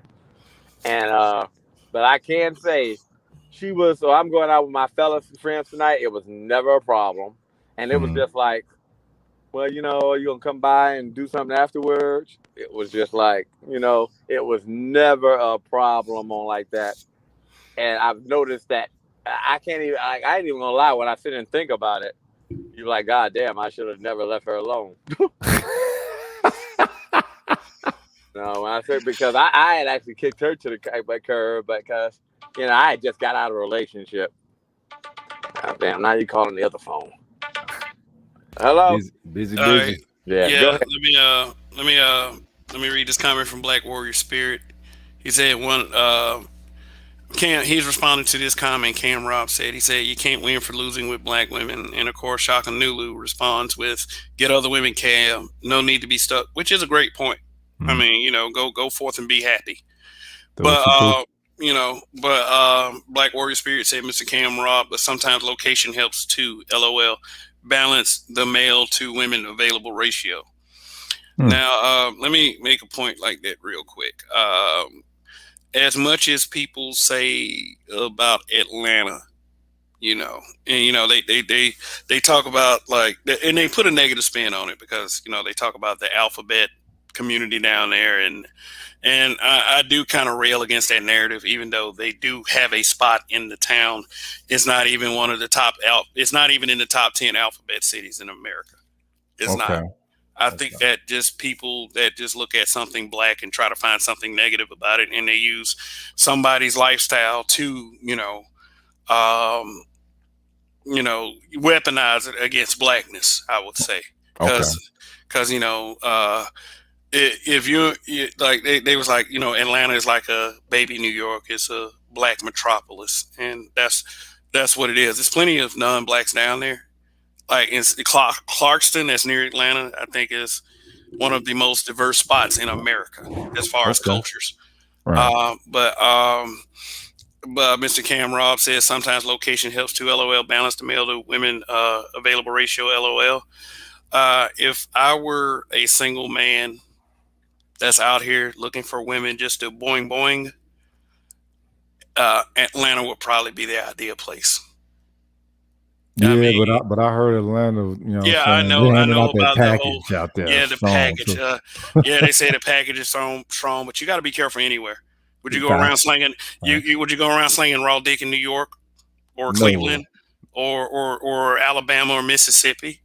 I mean, it's all in being careful and getting to know the people that you are. I mean, if you're just screwing everything and then you're just running around slinging raw dick, yeah, you're putting yourself at a very, very high risk. And us in the Black Manosphere, we have a tendency to, say that we can identify the bad ones from the good ones. Right. So, and we've been told numerous times, not to trust a big butt and a smile. So I mean, what is there to being absolutely as careful as possible in Atlanta? You have to do it everywhere else, unless you're just a person that likes unprotected sex with people. So, and I mean, it is like, but I do get it. I do understand it. And also, please, try to understand that when it is a narrative that comes to Black people, we as Blacks, we've been inundated to be extremely hard on ourselves. Facts. Like with the whole Black business thing, it's like one Black business screws up, then it must be an indictment of all Black businesses, which is something that we need to get away from. That's why I say that the pro-Black doctrine that we often see, first of all, is led by the wrong people. Second, it does not. Say that again, brother. Yeah, and I mean, like, if y'all want me to name names, I'll name names. Dr. Boyce Watkins. I mean, he's the wrong person for it. He's considered pro-Black, really? Well, he always saying B1 Black first, all that bullshit. Oh, okay. All right. Yeah, Jason Black. I mean, he claims B1 pro-Black and all this other shit, but there's always something negative about Black people. Like, how pro-Black and how B1 are you? For real. Well, I remember when homie first started, and he did not come off as no pro-Black to me. I thought he was more along the line trying to be some Black Rush Limbaugh shit. Because he was hard, he was going, and that's the crazy thing. He was going hard at Black women, hard as hell. He was going Black Manosphere hard, but even the Black Manosphere wasn't going that hard. Let me tell you something. That shit's exaggerated against the Black Manosphere because Black Manosphere, Black men are central to that, so they're gonna rail against any kind of truth that we tell in any different. Like, I could give you so many stories about the Facebook group that leads into that context of Black men give their opinion, then someone's making a post talking about the Black men in here are so weird, fuck these fuck niggas, all this other stuff, but will never have the courage to post a screenshot or tag the person that they are referring to. And it's like, okay, we took it on an individual case-by-case basis, a lot of these problems will be solved. But no, it's like we want to accuse people of being guilty of the same thing that we do on a day-to-day basis. So only because they might do it a little bit more effective, or the way that they deliver the perspective tends to hit home with a lot more people, i.e. KS or something. Yeah. I mean, the hatred of KS, that's something that's common. A lot of people, he's very popular and people have been bombarding him with the hate, but that's just him going through anything that's typical of a Black man who speaks that way. Right. You for some reason, you have to agree with everything these sisters say. The only thing I ever disagreed with KS on was some of the style tips that he would give. Okay. It didn't carry a flyness to it. It carried a matching to it, but it didn't really carry a flyness to it. But that was it. You couldn't disrupt anything else that he presented. You know what I'm saying? I'm like, what is he saying that anyone can disagree with? That's my thing. What is he saying that anyone can disagree with? And the fact that all he did was just present a standard, and once y'all started showing up, y'all were breaking yourselves. to this very day. People Go ahead. people are upset because it's a standard that they feel like they can't possibly meet. Right. You know, and with a lot of the brothers it's economic, and with a lot of the sisters it's behavioral wise. Right. You know, a lot of men would say I'm a high value man despite the fact they don't meet the 6-figure criteria, or, you know, they're not of value to their surroundings and the people that, you know, that they're surrounded by, you know, which is like, I think that's like two of the tenets of that Kevin Samuels introduced it to being a high value man. Right.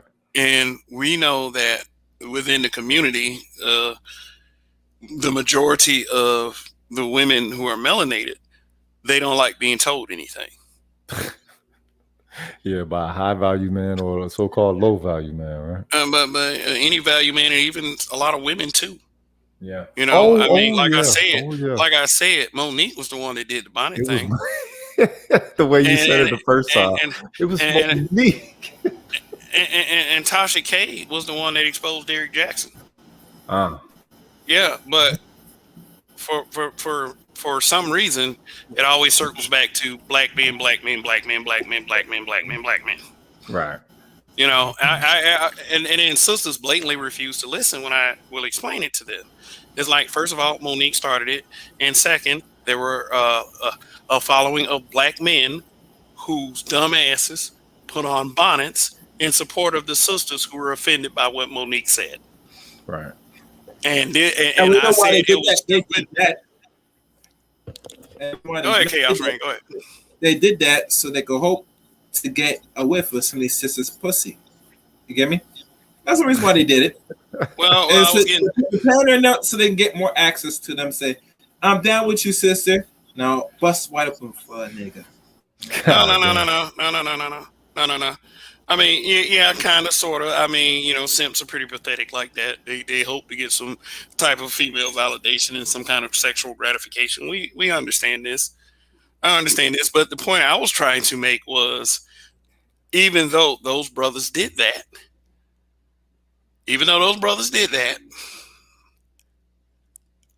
black men got no recognition for it.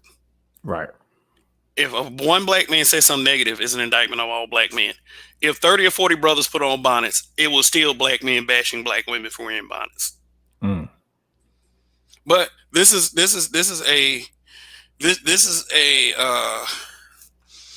something that is never visited upon by the pro-black community. It's never visited upon.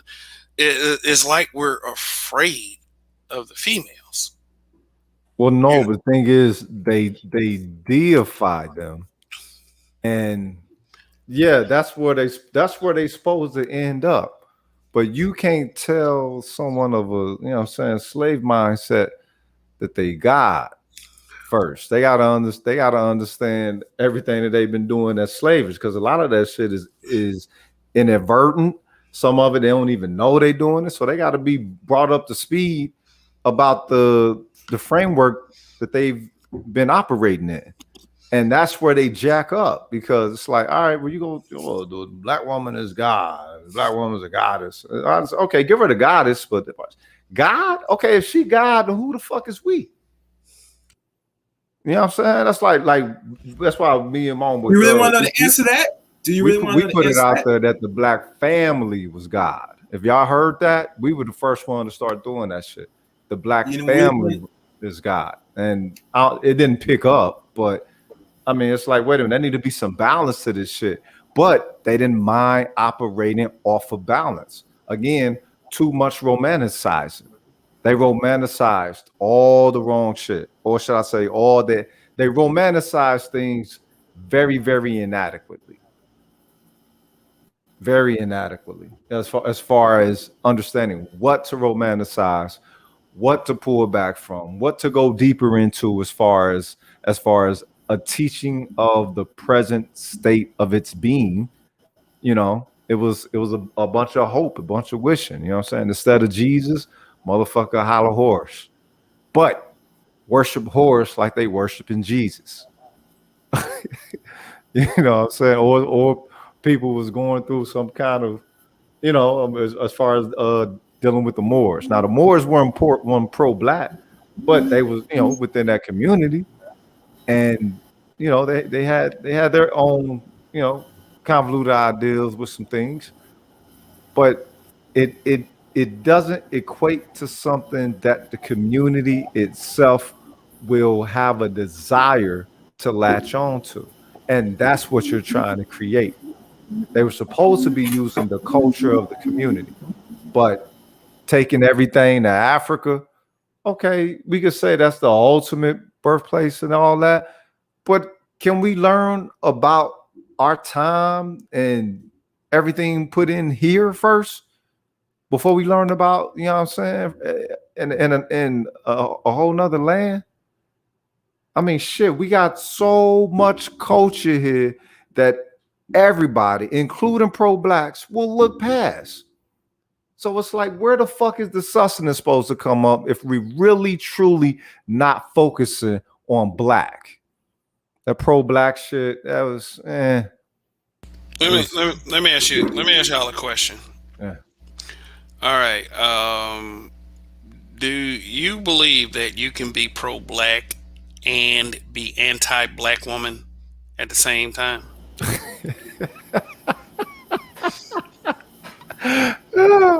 Nah. Not possible. Yes. So I think that we have three of us that are saying, for all of you, that no, you cannot be pro-black and be anti-black woman. That Right. does not make any fucking sense. Okay. But no matter if it's 3 or 300 brothers saying that, the sisters will never be satisfied. These simps will never be satisfied. Because when that one person comes up, check this. when that one person comes up and then says yes, that one black man, then they're gonna use that person. See, black men, black men, black men, black men. You know. Yeah. Well, That's gonna you know, do. one question I do want to ask, since we're clear on that, I wonder if the question was reversed. Say, ladies, can you pro-black without a black man? We already said no. We explained that earlier. We Earlier. already said, like no, I don't think you can. Why would I sign up with pro-black and you can be anti-black man at the same time? That does not make sense for myself or any black man to sign up with that. Unfortunately, you got guys that put pussy at the top of the list, so they're going to sign up with it without thinking and without understanding that no matter what they say, no matter how they say it, they will never be used as an example of a black man that loves black women. Never. Okay. To answer Mr. Sun's question about if black woman is God, what makes a black man? Well, obviously, in her thought pattern, the devil, the epitome of evil. You hear them talk about black men?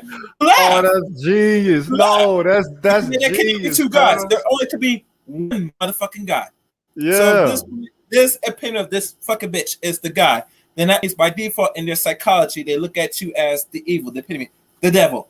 Wow. So by their rationale, they're here to be the rulers of the earth and say, yo, I rule everything. I'm here to you will worship my fucking moist fat ass feet to where I lay upon.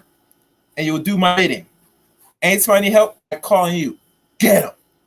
You know? You serve me. I groom and raise you to serve not only me, but this society. That's why I don't teach you enough to make you get out of your oppression. Ooh. How I know? Because look at the dilapidation of the boys. The boys are less productive. Dilapidate. You hear the excuse all the time.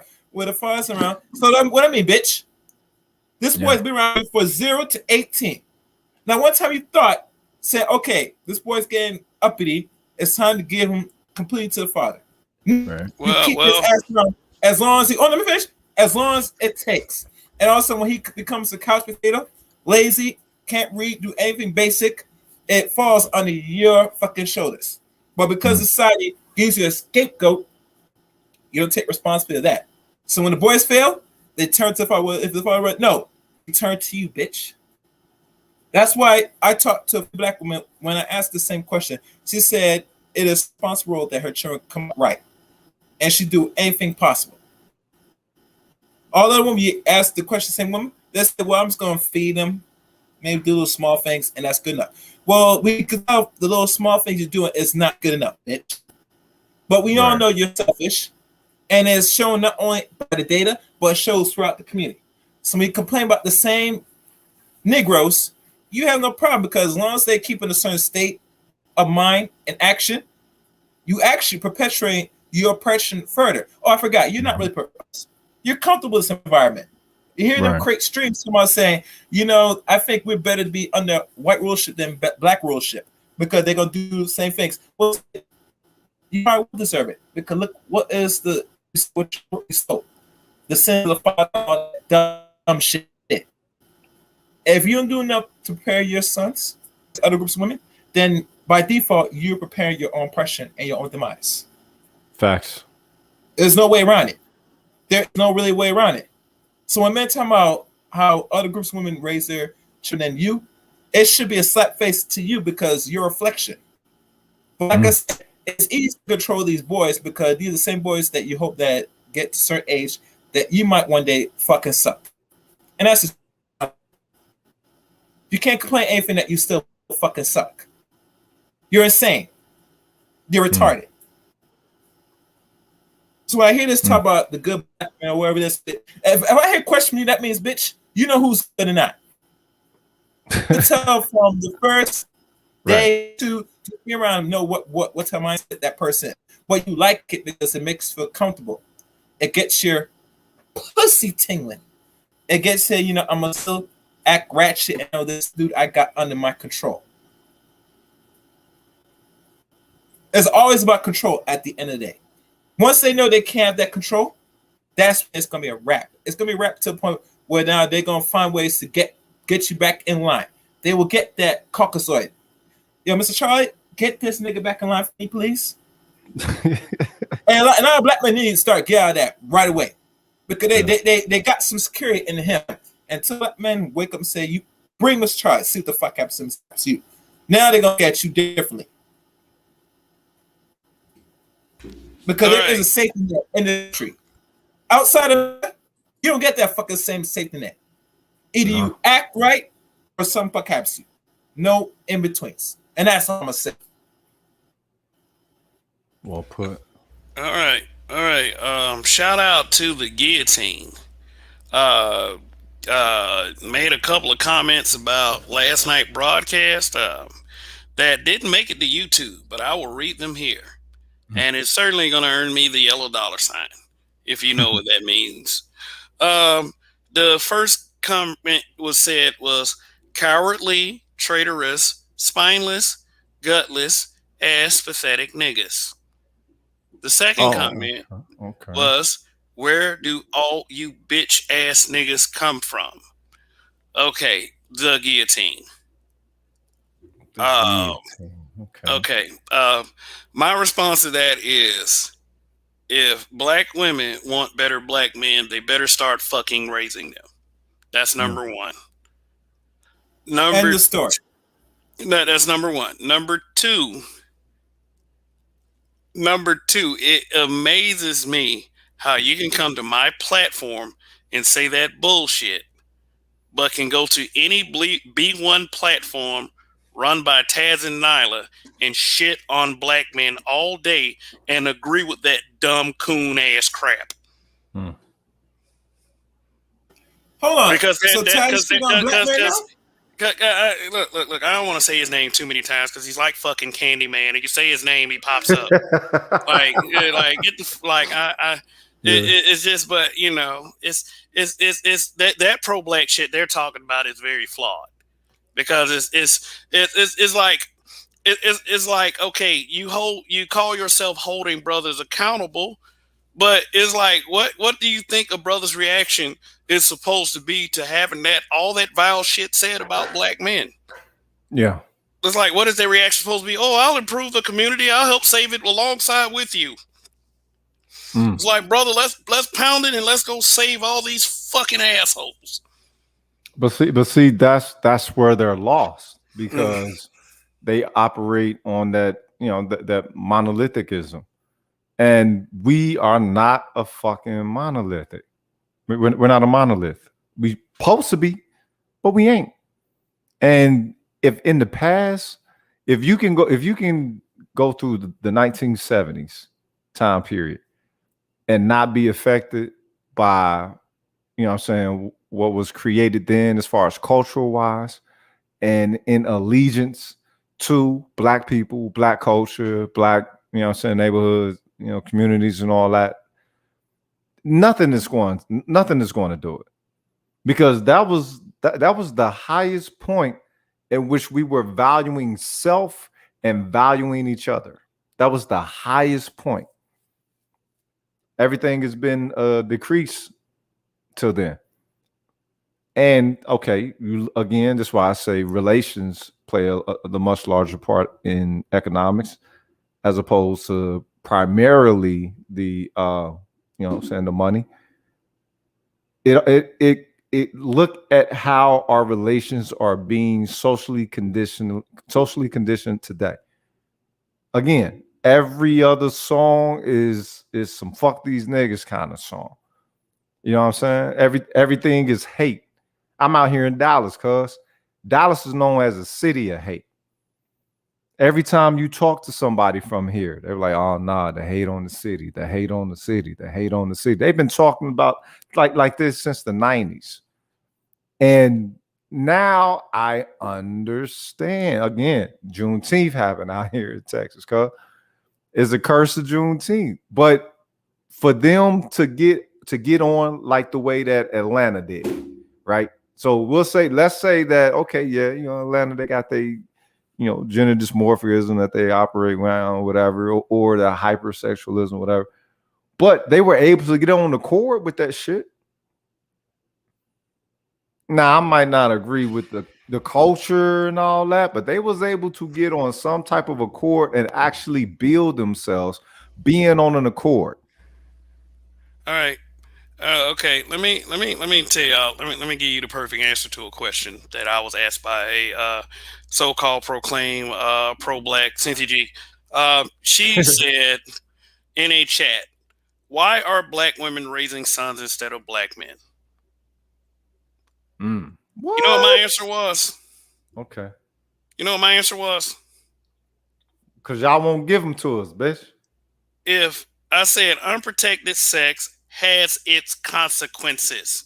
If you're too dumb to realize that, you have no place in the leadership combo. Hey, yeah, can you repeat that question? What she? What? That's what cold. She said? That's cold. She It said, was a comment section or question? No, don't ask me why I was in Nala's chat this day. But it was either Nala or Taz. Cynthia G said, "Why are black women raising sons instead of black men?" She asked me that. You know, because I went on I started making comments like, look, I shouldn't have to bear the responsibility for motherfuckers I couldn't control doing shit. You know, your child is not my responsibility if I didn't help you make that motherfucker. You know what I'm saying? You know, teach your sons to behave, or the police are going to deal with them, or some black man with a gun is going to deal with them. I mean, I would much rather us not go the violent route with our sons. So that's the kind of thing. And before she asked me that question, I say that the idiots are the biggest problem. Yeah. Because they are. So she asked me that question. Why are black women raising sons instead of black men? Unprotected sex has its consequences. That's why. That was sweet. Why the fuck should I have to step up if I didn't help create it? There's no law in America that's forcing me to take care of a child that isn't mine unless I sign the birth certificate. Right. You know, it's like there are plenty of laws designed to screw men over. If you're not smart, you'll get caught up in it. But the right and the ethical thing is that it is not my responsibility to fix your mistake. All right, so let me ask you this, Kev, and it's actually perfect with the topic that you put up. All right, so you fix the Honorable Urkel with clearly Nuwabian headpiece, right? Actually, I'm going to tell you, I stole that off Facebook. Oh, you stole it off Facebook? Yeah, I stole it off Facebook, and I thought it was kind of funny because Steve Urkel looks extremely fucking triggered by doing that. You know, I thought it was funny. Yeah, that is But good. but like I said, it pisses me off when people use pro-black to be shitty people. And then sit up there and scream how they pro-black, they love black people, they be one, they black first. I hate that shit because it makes us look even more divided. Even more divided. Look, people hollering B1 if they ain't taking Professor Black Truth as a mirror example with it, they need to stop. Yeah, shout out to Professor Black Truth. I used to listen to Professor Black Truth. You know what I mean? You can tell he lives it. You can tell he lives it, and it is him. Yeah. But therein actually kind of lies a little bit of the problem. The people can't receive that. And they can't receive nothing watered down because it ain't what they want. This is what all this has showed me after all these years. The people never wanted pro-blackness. Never wanted it, even when it first started. Well, they want to be told it's okay first, and then it becomes a trend before they sign up with it. Because, of course, I'm going to be honest with you. I'm going to be brutally honest. Yeah. In a lot of instances, it's very dangerous to be a true pro-black. Yeah. You know, informing the masses of how they're getting screwed over, that you become a threat. And a lot of us know that when you become like that you do become a threat and you are targeted, possibly to take your life because you are so knowledgeable and you want what's best for your people.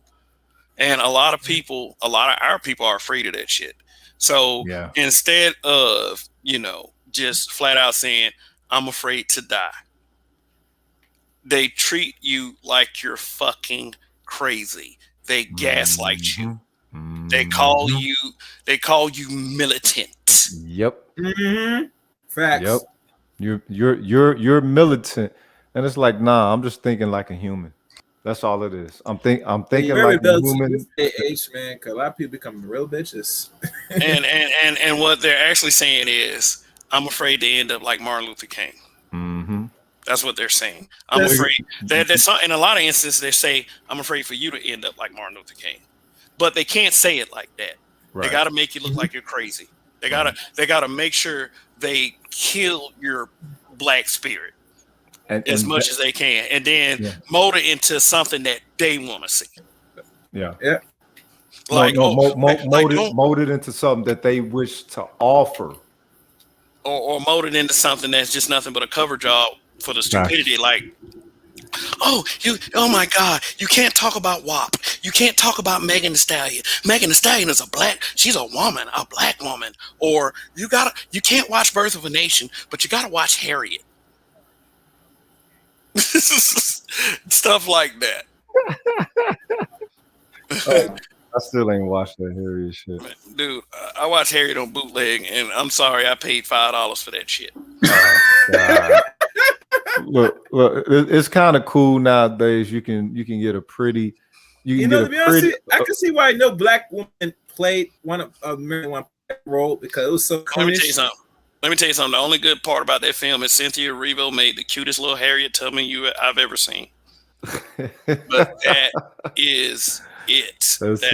That's it. The movie was awful. It's exactly what the white supremacist image of a slave film should be. The reason why I like Birth of a Nation so much is because they did not have a white savior. Not one white.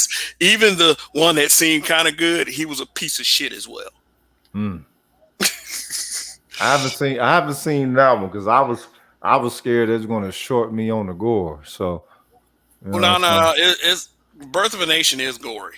Oh, it is. It is gory. Yeah, yes, but it's not getting killed like that. It's gory. It's gory, but it has good gore, which it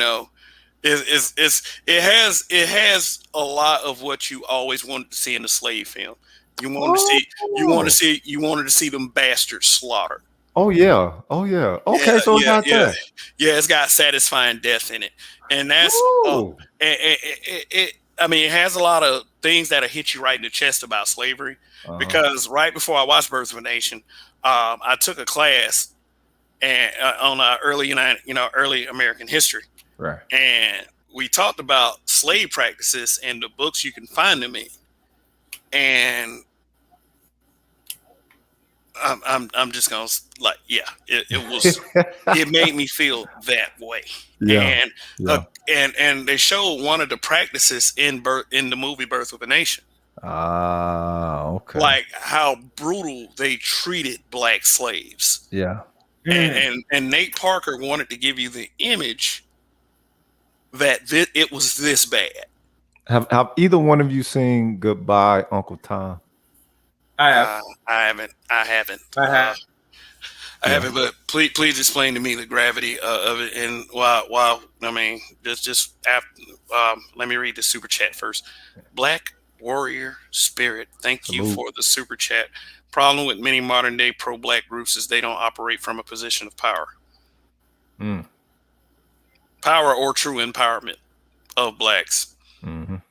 Yeah, like I said, most of these little so-called pro-black movements, they're nothing but dog and pony shows. It becomes a business, and that's what I know. Race hustling. Yeah, and become a business. It boils down to that it's a hustle. That's why there's no respect about it. Yeah, but as far as like with Goodbye, Uncle Tom, so these two French journalists, they basically wanted to make back in the 70s, I think like maybe 73. It was 73. Yeah. And they wanted to create a slave documentary film. And so what they did was, I think they went to Haiti at the time when Papa Doc was running it, and it's amazing the way that they set up some of the systems to show what actually happened. Now it's on a little bit a little bit of Looney Tune-ish kind of thing, you know what I'm saying? It's very jovial, but some of the things that you see in there, if you were to see it in its actual form, you probably wouldn't be able to take it. And it's hard to take in that fucking movie. Like it's really hard to take. But there is a lot there that people can learn from to really understand, okay, what they did to process the Africans into slaves. It's worth it if you can get through it. If you can get through it, it's worth it, but it's hard. Yeah. Did you know that movie didn't really release until 20 years later? Yeah, they banned it. They're probably gonna ban it again because they trying to ban critical race theory. You know what? Oh shit! You better check YouTube now because it's been on YouTube the last, like, you know what I'm saying, 15. Okay. What is the name of the movie again? Goodbye, Uncle Tom. Goodbye, Uncle Tom. Okay, yeah. I'll check that out. Yeah. And what I'm probably gonna do is, like, I'm probably gonna start focusing some of my content on critical race theory. Yeah. You know, because since they're trying to ban it in schools and trying to make it seem like everything is A-okay, then it's up to us as thought leaders to keep this out there. So, well, I got books on more things on race anyway. So if they ban it, I got a channel for that. If you want, I'll put it in Facebook. Let you know what. Okay, cool. I'm gonna focus on it more, but like I said, it's not really growing out, and I had to figure out how I'm gonna make this channel really push over.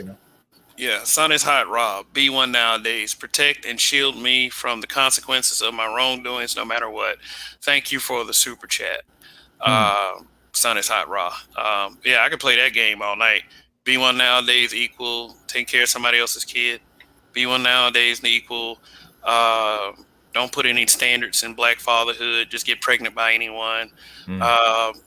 Use child support as a hustle. Fake how you love being black. Shit on black men all day. But if you're a black man, you're only to go against other black men. And that's it. Yeah. Accept and defend the worst versions of ourselves. And defend white folks. bring white people into the space. Bring You know- bring white people into the space to shit on black men. You know what? Yeah. With this picture of Really? Cube that you got up here, it's very interesting, very fitting that you have such a topic, because the fact that he wasn't flooded with support, that shows Contract with Black that- America. Make Dude. them pay for your vote. Make them buy your vote. that Sell your shows vote. you that pro-blackness is done. It That is. shows you that it's done, because there's nothing more pro-black than what he did. Nothing. He actually took it to on some Craig Hodges shit. You know what I'm talking about? Mhm.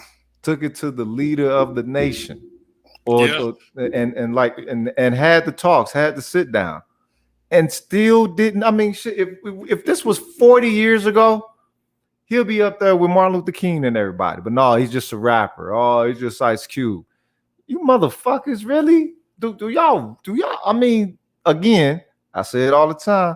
Harriet Tubman said, "I saved hundreds. I could have saved thousands." That means she didn't even save 1,000.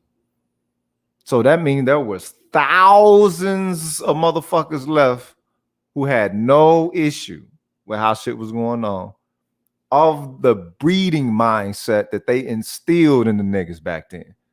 So thousands of I love slavery motherfuckers, and I love my white men motherfuckers having children, epigenetically linking, you know what I'm saying, their mentality to all these babies and shit. Like, if you ever got a chance to read the you from Alabama, so I know y'all got slave narratives. I mean, yeah, we're from Alabama. We got slave narratives, and we got a lot of people that make fun of us for being from Alabama. I'm saying though, y'all like, have you actually read y'all's slave narratives? No. Okay, so I know y'all got them. If I read them, I probably didn't see them as like slave narratives. Probably saw them as something else. Right, but no, that's what they produced them as. The government just went around collecting stories from former slaves and the children who were or the people who were freed as children, once emancipation came through or whatever. But you read in those passages, and it's thick ass books. We're talking like maybe 300 pages, whatever. And maybe four out of, like, I don't know, 90 passages was them saying, well, no, I wouldn't go back to slavery. I don't want to work for white people or whatever. Majority of them, they had no problem with it whatsoever. Oh, we had some good white folks.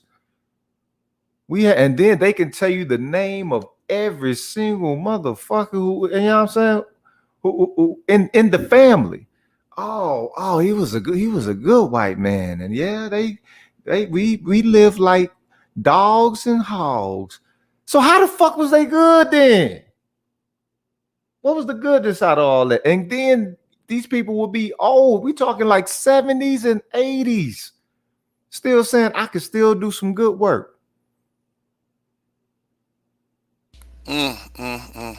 Well, when you're raised from the beginning of your life to the end of your life, and that's all you know, yeah, you're gonna reason with it.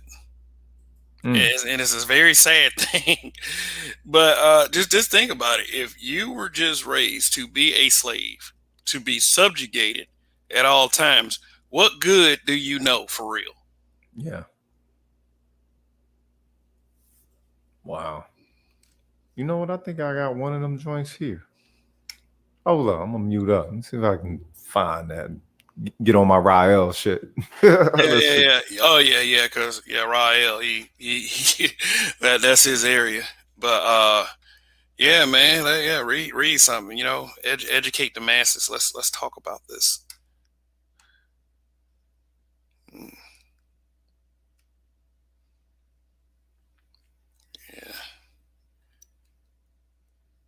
Oh yeah, let me make this announcement. make this announcement. The Habitual Line Steppers as a team is over 1 million views. You mean combined right now? Yeah, combined up between all the channels, we're over 1 million views. Okay, I mean, and part of that is the breakdown because it's Sister George channel, Concrete Rose, but so we can't really there's like a lot of that credit belong to Concrete Rose as well, depending on who she's attracted as far as that audience. But as far as Sister George's involvement, it does count. So Roger Report accounts for a lot of those views as well. I account for a lot of the views, but not as many, definitely not as many as the breakdown, and not as many as the Roger Report live. But it feels real good that, as a collective, we were able to reach over 1 million views, because that's not easy at all. Whoa, it's not easy. The Habitual Line Steppers have reached collectively 1 million views? Yeah, collectively 1 million views. Wow. Yo, congrats. Yeah. All right. Can I tell? I was looking this up in the in my studio, and they have the channels that the people that watch me watch these other channels. Right. Do you want to know who's at the top of the list? Who's that? Just guess. What, synthetic? No. Oh. No. Let me tell you the top 5. Okay. I mean, I could show it, but I don't want to show my studio. And these people are different from time to time. Right. The top guy is Kevin Samuels. Okay. The second guy is O'Shea Duke Jackson. Okay. The third guy is BGS Zipmore. Okay. The fourth guy is Mediocre Tutorials and Reviews. Okay. Let me see who the fifth one is. And I ain't gonna say the other ones. The fifth one is Kwame Brown Bus Life. Damn, he done moved up that much, that quick. Yeah. And, I gotta mention these other ones. On down. Dr. Tia Son Johnson. Respect. The Roger Report Live, which is obvious because, people who watch here pretty much watch Roger as well. Yeah. Edward Anderson. Respect. Fresh and Fit. Wait, who's Fresh and Fit? Fresh and Fit podcast. Oh yeah, they don't want with old girl like I don't know, try to scratch old dude up in his face or some shit. Yeah. Now here comes some surprises. Okay. All right. Well, Green Gorilla, which Okay. that would be easy to see. Bernard Riley, which I can see that too. Yeah. The Crimson Cure. All right, that's what's up. Kendra D. Yeah. The Lapeef Network. I don't know who they are, but I'll check them out. I've been on there one time. They actually do some pretty good stuff. They got one cat on there. His arrogance is very, very off-putting, but Yeah. I guess it makes for good radio. Yeah, and this is gonna get me called some kind of gynocrat or something like that. I just know it, Right. but just guess the last name. It's gonna get you called a gynocrat. Yes. It ain't the breakdown. I'll just go ahead and eliminate them. Okay, I need to break that. I don't know who. Dude, it's like one of the bigger names. Put it like that. Okay, Tanya TKO. No. I'll just go ahead and say it. Jessica X. Oh, word. Okay. All right. Okay. Wow. So the audience that watches me, Yeah. I guess whether it's the replay or live, also watches these people. Okay. I mean, if you think about it, that's some good that's some good peer group to be in right there. That's a pretty good representation. That's a cool table, you know what I'm saying? Yeah, that is a cool table. I mean, you got Dr. Tia Son Johnson and Kwame Brown Bus Life. Brother. Yeah, for sure. Let me see. So I pulled this was up. Shout out Rael. It says the person interviewed was Matilda Miller, Humphrey, Arkansas, age 79. This one of them short ones. The day of the interview, Matilda, a nice, clean-looking Negro woman, was in bed suffering from some kind of pain in her head. She lives in a little two-room, unpainted box house besides the highway in Humphrey. Her house is almost in the shadow of the big tank, which was put up recently when the town acquired its water system. When told that the visitor wanted to talk with her about her early life, Matilda said, "Well, honey, I'll tell you all I can, but you can see I was just a little girl when the war was. But I've heard my mother tell lots of things about then." She says, "I was born a slave. My mother and daddy both were owned by Judge Richard Gamble at Crockett's Bluff. I was born at Boone Hill, about 12 miles north of DeWitt. And how it come to be named Boone Hill, that farm was my young mistress's. Her papa gave it to her, just like he gave me to her when I was little. And after she married, Mr. Oliver Boone lived there on the farm, always went by the name of Boone Hill. The house is right up on top of a hill, you know. It sure was a pretty place when Miss Georgia lived there, with great big magnolia trees in the front yard. I belonged to Miss Georgia, my young mistress, and when the niggers were freed, my mama stayed on with her. She was right there when both of his children were born, Mr. John Boone and Miss Mary too. I nursed both of them children. But she was a child when she was born. How the hell is she doing nursing children? You know who Miss Mary is now, don't you? Yes'm. She's Miss Alexa's black wife, and he good too. I was the only child my mother had till 12 years after the surrender. You see, my papa went off with Yankees and then come back till 12 years after we was free. And then I had some brothers and sisters. Exactly 9 months from the day my daddy come home, I had a baby brother born. My mother said she knew my daddy had been married or took up with some other woman, but she ain't had to get no divorce and still counted him her husband. Check. They lived for a long time with our white folks. They were good for us. But you know, after the boys and girls got grown and began to marry and live in different places, my parents wanted to be with them and left the white folks. No, ma'am, I didn't see any fighting, but we could hear the big guns booming off in the distance. I was married when I was 21, and Henry Miller lived with him 51 years and 10 months. He died from old age and hard work. We had 2 children, both girls. One of them lives here with me in that other room.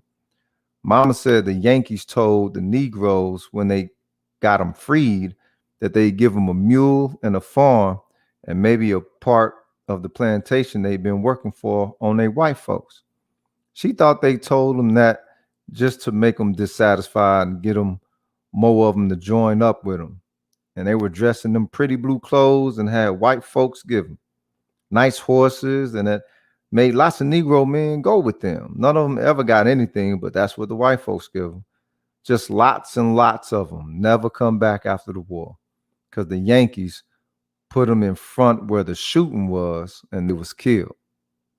My husband, Henry Miller, died 4 years ago. He followed public work and made plenty of money, but he had lots of friends and his money went easy too. I don't expect I live long for this hurting in my head. It's awful bad sometimes. Now, this one doesn't have what a lot of them usually have. They went and asked them specific questions. And one of the questions that they asked them was, do you see spirits?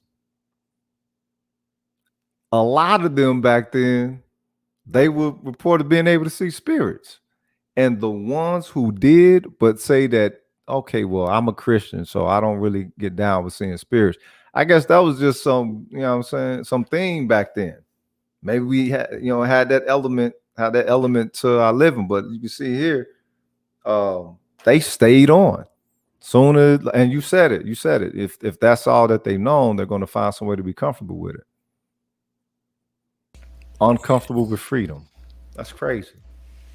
Yeah. But say take that for instance, and now speaking in an aspect of pro-black, you would think that, I mean, there are so many instances to where pro-blackness should be something that's automatic, and it's not. How can you be for something but rail against everything that brings it about? It's a contradiction. Yeah. Pure contradiction. But I don't know what some of these motherfuckers be thinking though. But I guess it makes it easier when you understand and realize that the world is not perfect. Yeah. Yep. It's not perfect. It's not going to be. And the only way you can help is with your little corner. If you get others to join in on that pantheon of that corner, cool. But it ain't gonna be no everybody shit. The whole community thing, the community is never going to get fixed with a large portion of it working on fixing itself. That's not going to happen. It's not going to happen. And you got to take into consideration that, okay, perhaps there are elements within the community that kills it. They don't like to take that in consideration. You know, all the pro-black shit. All right, we going at the gangsters? No, we ain't going at the gangsters. All right, we going at the dope boys? No, we ain't going at the dope boys. All right, so what? I mean, shit. Are we gonna discourage teen pregnancy? You know what I mean? Are we gonna do this? Are we going to go support our local black businesses? You know, are we instituting high literacy programs? Yeah. You know, and are we doing that? Nah, it was to me, it just seemed like it was a convenience thing. Sadly, it seemed like it was a convenience thing, and people probably joined, you know what I'm saying, with that you know, that genuine love and everything. But over some time, it just becomes a business. And if your enrichment, if your community enrichment becomes a business based off of the pro-blackness aspect of it, and not just pouring enrichment into the community, it's not going to work. Black people don't want nothing from black people. That's just how it goes. They want all that story. They want all that shit that pro-blackness gives, or will purport to be able to give, but they don't want it from black people. Man, you know what I think they feel like pro-blackness is? What's that? Looking good for other groups. Real talk. Is and that's what it all seems. It seems to be a show. It all seems to be a show, especially after dealing with the church all them years. It's like, all right, wait a minute, you know what I'm saying, y'all. The way they operate, and it's like, nigga, you know, most of us grew up in the church, nigga. So yeah, like we can't see them vibes. Really? Okay, whatever. Hey, but yo, on that note, I got a mash, though. I got a lot of stuff to do in the morning. So yeah, so do I. This show has been 3 hours and 46 minutes. Yes, sir. Like when you're having a good conversation, you know, it doesn't seem like it's that much time. But you know, I feel you on that. So once again, thanks for coming by, Roguish. Have a good day. I mean, have a good week. I know I'll probably see you on the Roger Report Live sometime this week. Yes, sir. Yes, sir. All right. Long live the bitch with line steppers. Y'all Long live. Long live. And my closing statement for this evening's festivities. I say this: pro-black is non-threatening. It is not really relevant, regardless if people think its existence, should we care or not. We shouldn't, because what has it really grew? What has it proven besides a hustle? Every black person, when they hear pro-black now in the 21st century, the thing that comes to their mind is a hustle, snake oil selling, all the above. They don't see nothing really gain or any power moves with this. Now, I understand why people don't want to call themselves black radicals, etc. I get it, because they're afraid they're going to get killed by the boogeyman, the white man also. And I get it. I understand it. But here's this. The white man got this country locked down. Right? So any moves you're gonna do, unless it's growing more than 20%, he doesn't even see niggas. Be honest with you. He only worries about things that really makes an actual change. And black people not making the significant itch to the system, they don't even focus on it. So regardless, black people think that it's a boogeyman or something that's going to happen to them. I tell black people, wake the fuck up. Ain't nothing going to happen to you. The things that were done in this country has already come and passed back in the 60s. After the 60s, niggas just took a sleep. It's that simple. There's no recovery. The only thing you could pray for is if this European loses power in this country and everything collapses. Other than that, we don't see nothing really major change or any movements going on, quote unquote, in the opposite of pro-black. And I'll tell you one thing: a lot of black people that's watching these channels that say they're pro-black, B1, all this stuff, I'm be dead serious that check their background before you even start following these niggas. I'm just being dead honest. I tell people it's a hustle now. They use it as a marketing ploy just to draw you dumb niggas in there. But when you look in the background, how they move, the scheming, the amount of videos that talk about various content creators, it's evident what they do is not really pro-black. That's my check. Now, people say that's pro-black. Please correct me, but last my check, that's not really pro-black if they have countless videos of you doing something totally different. It's that simple. This is that simple. So don't be fooled out here. Be wise, smarten up, read more books, watch videos that has some relevance in your life, and just be cautious. That's how you have to live it out here in this iron environment. All right? Take care. And long live your visualize efforts. All right, Chaos Rain, thank you for coming by once again. And yeah, you said some real stuff then. So yeah, long live. All right, guys. It's been a great weekend. Once again, 3 great shows in the books. We're not perfect, but we're still great. But I don't think at this critical point in history or any critical point in history that we should go with a false pro-black narrative, because there's already this sense of trust. Our sense of trust has already been wrecked enough. And it's like Chaos Rain said, and like I said earlier, you really need to be careful what you call pro-black these days, because it means a lot of different things, and really a lot of those doctrines are retroactive to the progression of black people. Imagine, like, we're used on just about every level as a market employee. When I was saying the culture piece earlier about how interwoven black culture is into just about everything, they sell it to everyone and make a profit, and they put our faces on it to do it. And with a lot of people in our community, they have figured to do the same things. And yeah, it does violate our sense of trust when it comes from someone that looks just like us. We've already had it done so much. So what I would say is this: scrap the whole thing, start over, and make sure that the many different minds have input.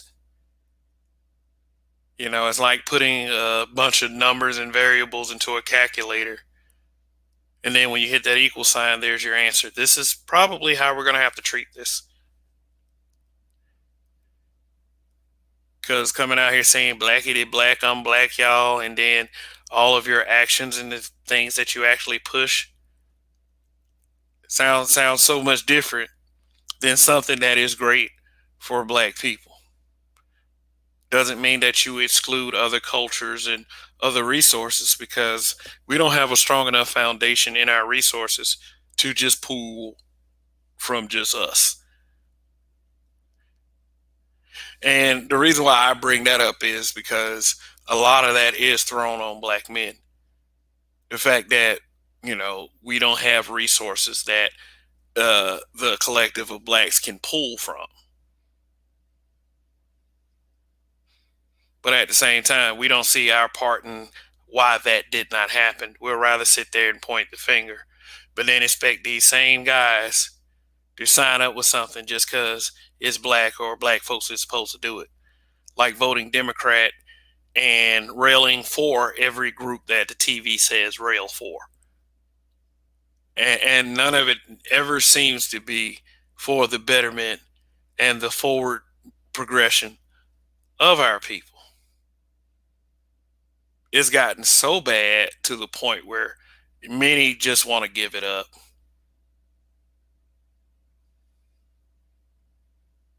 Focus on themselves, and I can hardly blame those guys for that, or those women for that, because it's not as if, just like what Rogish was asking earlier, it's not as if we use pro-black for pushing anything positive, like,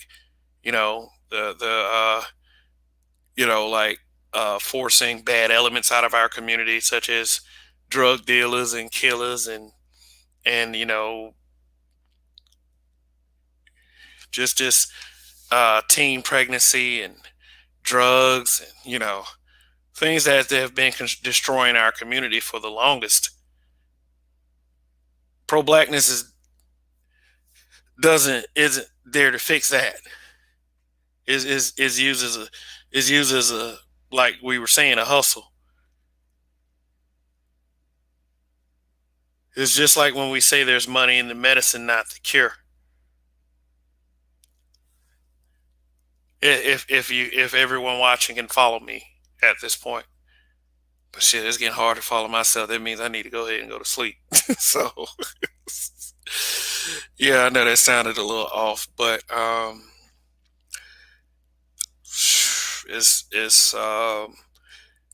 this seems like an off suggestion. It seems like an off suggestion. Get rid of pro-blackness, scrap it, start over, because it's not really pro-blackness. It isn't. It's not pro-blackness. It's a pro-black narrative. It's something else disguised as pro-blackness. It's false. It's destructive. And that's why it should be eliminated. So, good topic this evening, not just because I came up with it, but what makes these topics great is not only the mind that comes up with it, you know what I'm saying? But it's the people who participate in giving the input, the chat, the panelists. The panelists always make the broadcast unique and special. Sometimes I do have issues with the way we carry ourselves sometimes, but there's always something positive that comes out of it. Yeah, but I'm gonna give you a very ugly truth. Black people, we are so broken to the point where the only thing it makes sense to be pro right now is pro common sense. We got to get back to basic ass common sense, and then we can build from there. So just in the comment section, and I mean, if you are watching this, on the replay, and tell me what you think of tonight's broadcast and about the thoughts that were being dished out, the intelligent observations made by Roger, Judge Dre, Chaos Rain, and Rogish. And shoot, man, if you have any push against anything I say, I'm just saying, you know, dissenting opinions. Is look at that as a glass half full. So, all right, you're welcome, Phil Brad. So this is Kev. This is Black Men Being Brutally Honest. Thank you for all of your support, cash apps, super chats, all of your likes, your viewership, your participation in the chat. Thank you to the panelists, and long live the habitual line steppers. See you next weekend. Oh yeah, and I'm going to start, you know, moving forward doing more short videos because I've been getting some really good responses from that as well. So many things to come. So in Kev we trust. Goodbye.